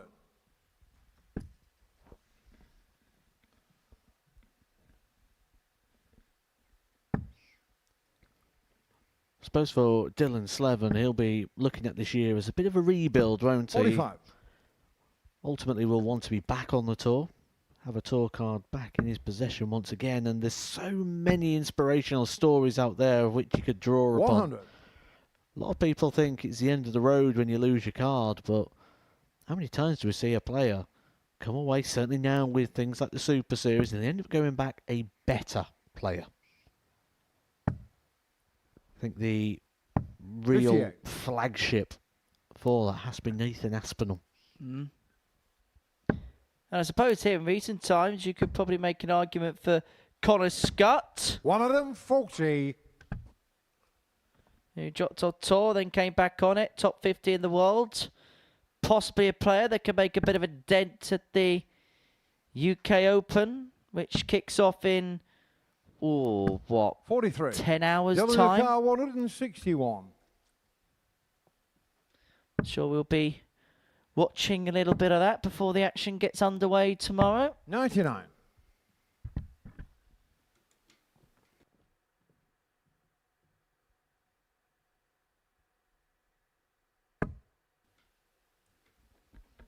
So 62 for Sleven to level up a 1 apiece. 96. Dylan Car, 62.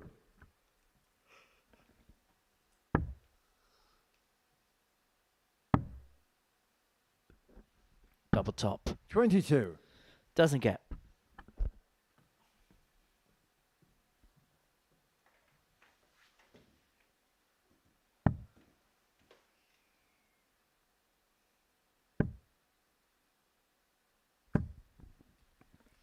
$59. Dylan Car, 40. Time if he needs it here for Dylan Sleven. Getting shot on the second leg. Time he does not need. Third leg Andy to throw first. Game on. Like a game that was finally in the balance here. We've seen great moments from both this evening, and it just is that who puts it together. Andy Hamilton, the advantage of throw could be the telling factor. 119.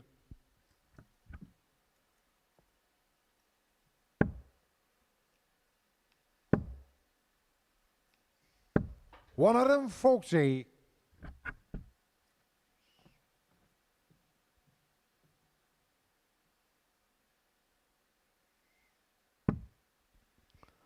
You must just get that vibe at the moment that Dylan Sleven just wants things to pick up a little bit. Wants this pace of the game. 85. Just to speed up. He's racing straight into the hockey. He's moving around quick. He's very alert. The head's up. He's looking around. He kind of wants to get back to the hockey quicker. We've said this a few times, haven't we, about 97. When people play Andy Hamilton. And one of the questions that actually come up a lot, like, who are the hard players to play? Who are the slowest players? And Justin Pipe always used to be on the top of most people's list, but for me, I put Andy Hamilton up there quite high.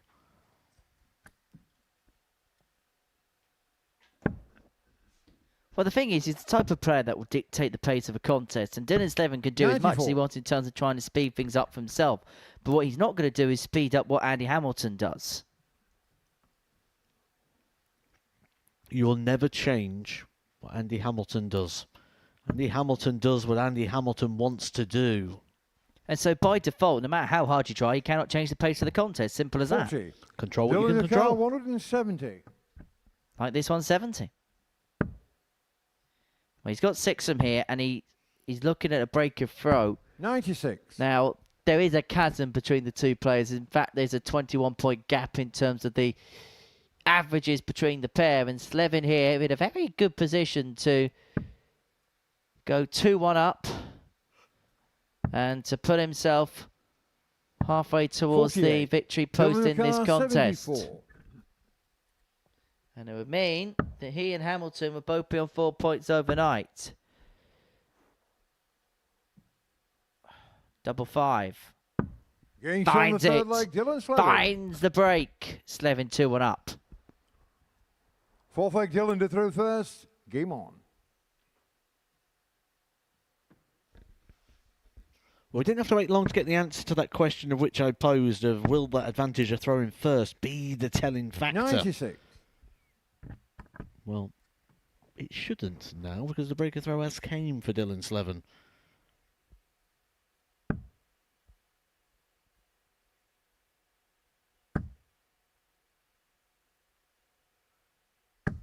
$140.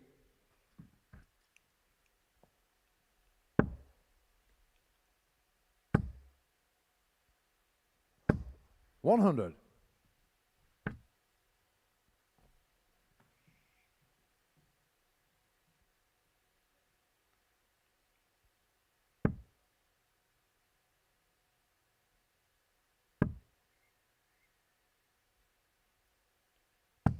$59.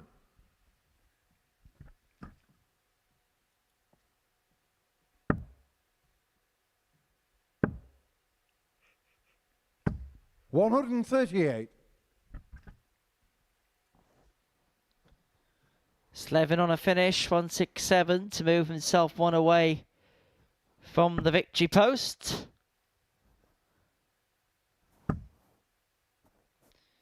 And time is going to be 39. a luxury he's going to be afforded here. Down we go. Needed the treble 90 to leave himself a look at the bullseye. But as things have it, he returns to 87 after just 12 to move 3-1 to the good and to move himself 1 away from the victory post in this contest. And to end the night 64. On 4, to leave Hamilton on 4. 87. And to mean that Buckby and Duff would be the top 2 with 6 to their name. 2 in his hand, a double 18. Game shot on the fourth 14 leg, data for Dylan Sleven. He moves 3-1 to the good, and he moves within one leg. One solid leg of 4 points overnight. And as you can see, the legs in this match have got better as they've gone along. 19, 16, 15, 14. So for those that like patterns, 100. would suggest it could be 13 darts. Well, that would be what would make logical sense. 96.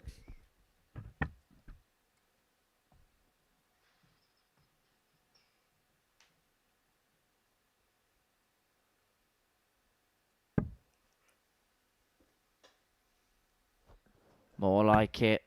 More like it. More like it for the hammer.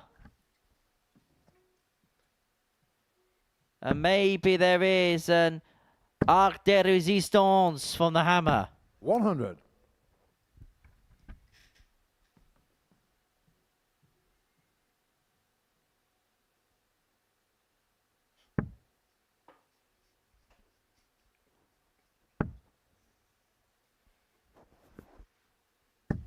$85.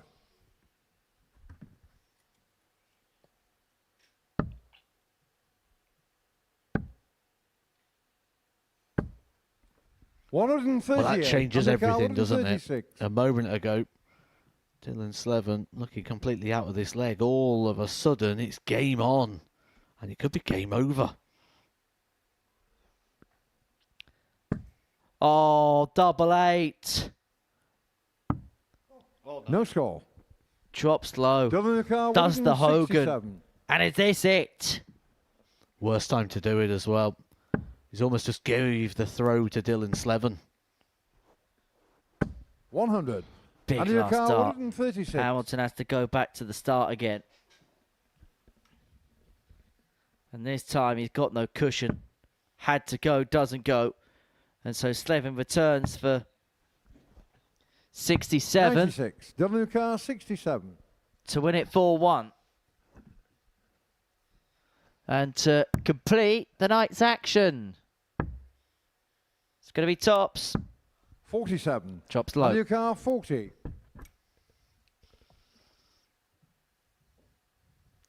An opportunity there to get the job done that Dylan Sleven maybe didn't think he was going to get about 2 minutes ago.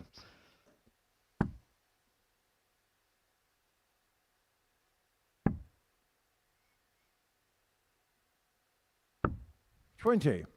Dylan 20. Well, there should be curtains. Sleven looking at 2 10s.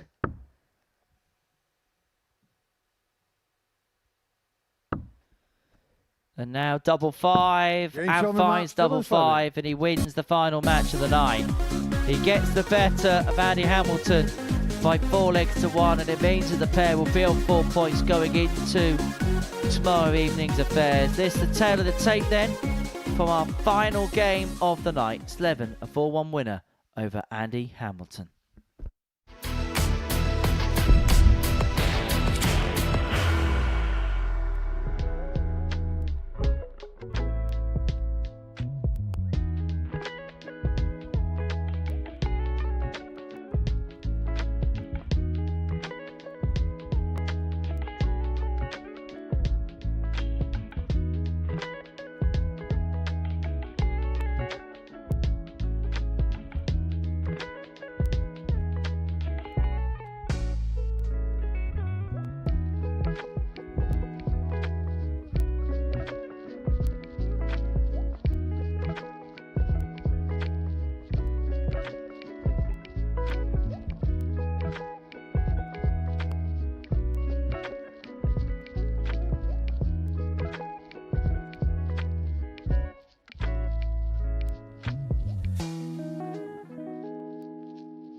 So this is what we've seen tonight in Group B of the Live Lounge in Portsmouth. It's come to a close courtesy of a 4-1 win for Dylan Sleven up against Andy Hamilton. It was a really good night for James Buckby. He got the better of Neil Duff by he lost 4-1 to Neil Duff in that final game, but he did win his other 3 to top the table overnight. Let's have a look at that league standings then, shall we?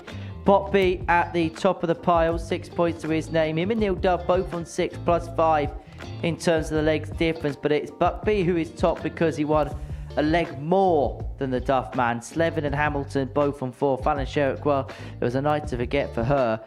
She didn't pick up a win on night 1, and so she is probably going to have to complete the card on Tuesday night, on Friday night, to make it through. Matthew Edgar's with me here in the studio, and in terms of the evening's action, it was dominated by one man, and that man being James Buckby.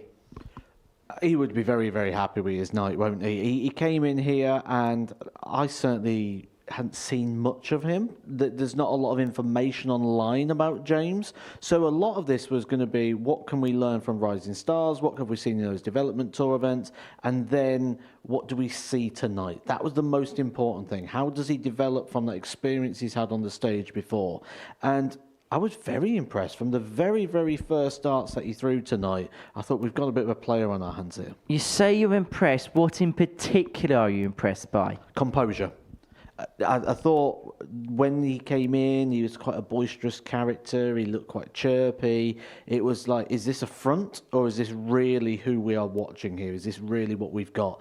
And actually, it wasn't a front at all. That came all the way through his game tonight. It comes from a place in university darts where the dart scene isn't overly serious. They love their darts, they take part in their darts, but it's not the priority. The priority a lot of the time is the fun, the sort of camaraderie. It's not always what's happening on the board. And we don't see a lot of people break away from that circuit. We've seen Adam Warner do so. He's done well on that stage. PDC Tour card holder, won it on 2 occasions. And I think when Adam Warner did that, he sort of set a bit of a pathway now that people can break away from that scene and go, actually, I can become a very serious darter. And James might be the latest on that trend. In terms of Neil Duff's night, I know he lost to that 111 against Andy Hamilton, but I get the sense he'll be happy enough in the end. Oh, absolutely. Yeah, I mean, he'll be disappointed that he didn't put any resistance up to the 111. You go up against a performance like 111 average and you go, okay, I'm okay with losing that one. But you at least want to feel like you played your part. You want to make him feel like you've worked for it. And I think what will disappoint Neil Duff the most is he'll probably feel like he gave Andy Hamilton that win. However, Neil Duff's been here so many times. He probably doesn't even think... We're analysing it because we're trying to look at what the story might be. I reckon if you ask Neil Duff, he'll say, don't care about that game. I won 3 games, I got 6 points, I'm happy with that return, and I lost to 111 average. He won't be losing any sleep tonight over that. In terms of Andy Hamilton, it was actually a slow start to the evening, then he burst into life for that 111 average. Yeah, I think for Andy Hamilton, it was exactly what he was describing to you earlier on, and what I would suggest people to make sure that they bookmark on the Pluto app, because when we look at that conversation with Andy Hamilton, I thought it was incredible. And just to pick out some of the key points from what he was talking about, it was about his love for the game, his passion, and also the fact that he knows his game's not there all the time, but it's there some of the time. We can see it. It's right there in front of us, 111 average. Absolutely, his game is there in occasions.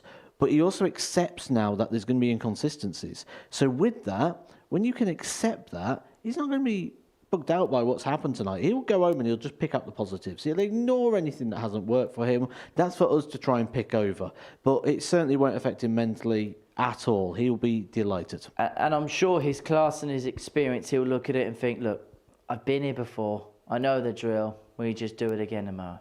He's a 2-time weekly winner. Absolutely. And he'll look at this group and he'll see potential frailties. He'll certainly see some in Fallon Sherrock, who's on -12 in legs difference. He might see some tomorrow with James, who hasn't got over the line yet. He's in a great position, but today he came in excited. Tomorrow he's coming in expecting. And Andy Hamilton will know that that's going to bring a certain type of pressure with it. Sometimes you look at yourself to try and get past the pressure, and other times you look at the room and you go, I'm not the only one feeling it right now. These are, and they're probably feeling it worse. And that relaxes you as well. And Andy Hamilton's that sort of character. He'll get some positivity from the other players tomorrow. What had been Sleven's night tonight?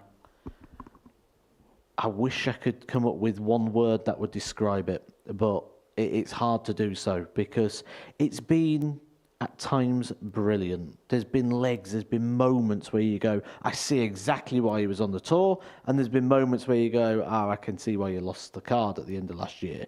And where does Dylan Sleven go from here? This is a rebuild year or a building year. A lot of the time we think he's had a card so he's rebuilding. I've even used the word myself. But what if the card was part of the building process? What if this is all part of the building process?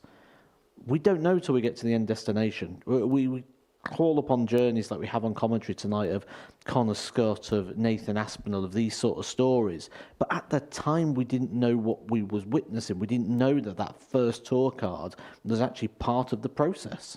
Maybe that is the journey that Dylan Sleven's on. He certainly showed signs tonight that there was some quality in there, and it'll be interesting to see how he gets on, see if he can cross the line tomorrow. As for Fallon Sherrock, never quite got going at all this evening, did it? Didn't get going at all. It was possibly, I'm going to say disappointing, because I think we expected quite a bit from Fallon Sherrock tonight, because that is not what Fallon Sherrock's been doing. The Fallon Sherrock we got tonight was not the Fallon Sherrock we've had for the rest of the year, what we saw in the women's series over in Hildesheim. However, one night doesn't make you a year. One night is not a definition of anything. It's one night. She can put this right tomorrow. Does she qualify? I don't think she can. However, and that comes down to the leg difference, -12. But I think she can close the gap. I think she gets some pride. So this is how the table looks at the end of the first night's worth of play. James Buckby and Neil Duff both top, 6 points each to their name. Dylan Sleven and Andy Hamilton on 4. Fallon Sherrock pointless following the first night's worth of play in Group B. So this afternoon we saw Group C get underway, and this is how the table looks at the halfway point. Scott Mitchell at the top on 8, and I can imagine, Matt, he just wants to try and get the job done tomorrow. He'll want to get it done as soon as possible as well. He doesn't want to get drawn into a battle, which could happen very quickly. They are stacked up behind him, and for me, I'm looking at position number 5. Keep an eye on Martin Thomas. I would not be surprised tomorrow if he closes that gap quite quickly. Yeah, very interesting, that Group C, and we get underway tomorrow afternoon from 1 o'clock here on Pluto TV. This is what's coming up in the interim. Coming up next, we've got the Break of Throw series, and that's going to feature Bo Greaves and Fallon Sherrock. That's coming up in a few moments' time. And then we're going to see Scott Mitchell try and get the job done when Group C comes to a close. That's tomorrow afternoon. We get our coverage back underway once again. That's from 1 o'clock. James Buckby in Group B action, and that is from 10. Adam Moulding finals night action, that's Saturday night from 7:30 p.m. And the next specials week that we've got here is the International Pairs. It's the 3rd edition of that tournament, and we're going to be revealing the teams, and that is going to be as part of a special program that is on Monday, and that is from 3 o'clock, and you can watch that here on Pluto TV. Thank you, Matthew. We've had some fun tonight, haven't we?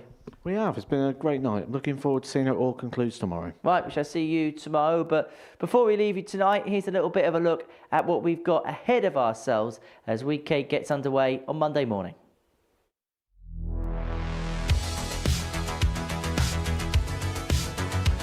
Good decision, Terence.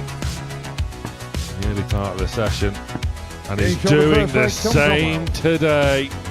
Rhythm to this game. Just a little talk to himself there. Beautiful first. Stunning second. And a sublime 136 from Carl Corman. Beautiful. Interesting. Just new names coming through and looking at the talent. And as we see Dustin Straver, with the talent.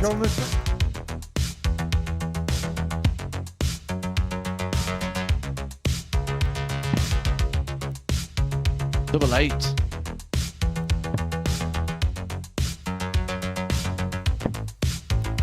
Does that continue?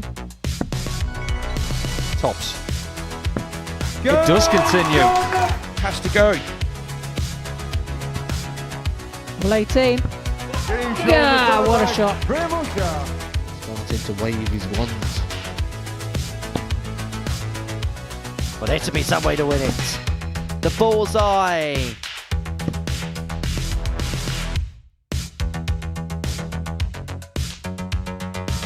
And a 138. Yes, he is. Gary Stone's got a bit of vigour about him today. Second double 16. Connor Heenahan. That is a special finish. 20 left for Jack Tweddle.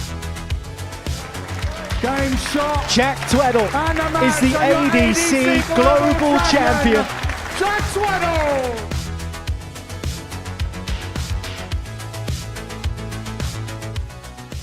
The new Modus Super Series champion. Oh my word! It's another incredible moment tonight.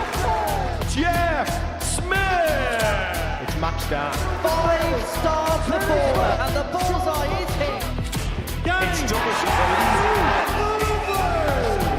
Johnny Magny!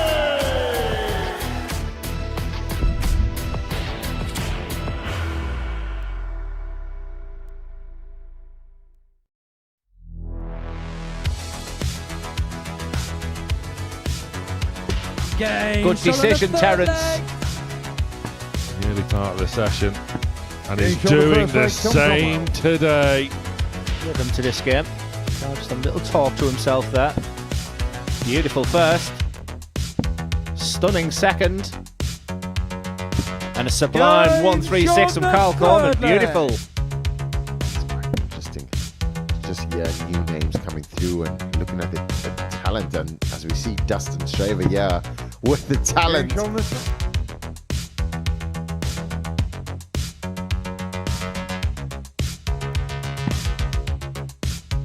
Double 8.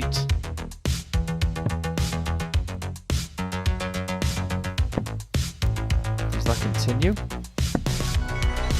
Tops. It does continue. Has to go. Well, 18. Yeah, what a shot. Wanting to wave his wand. Well, there to be some way to win it. The bullseye.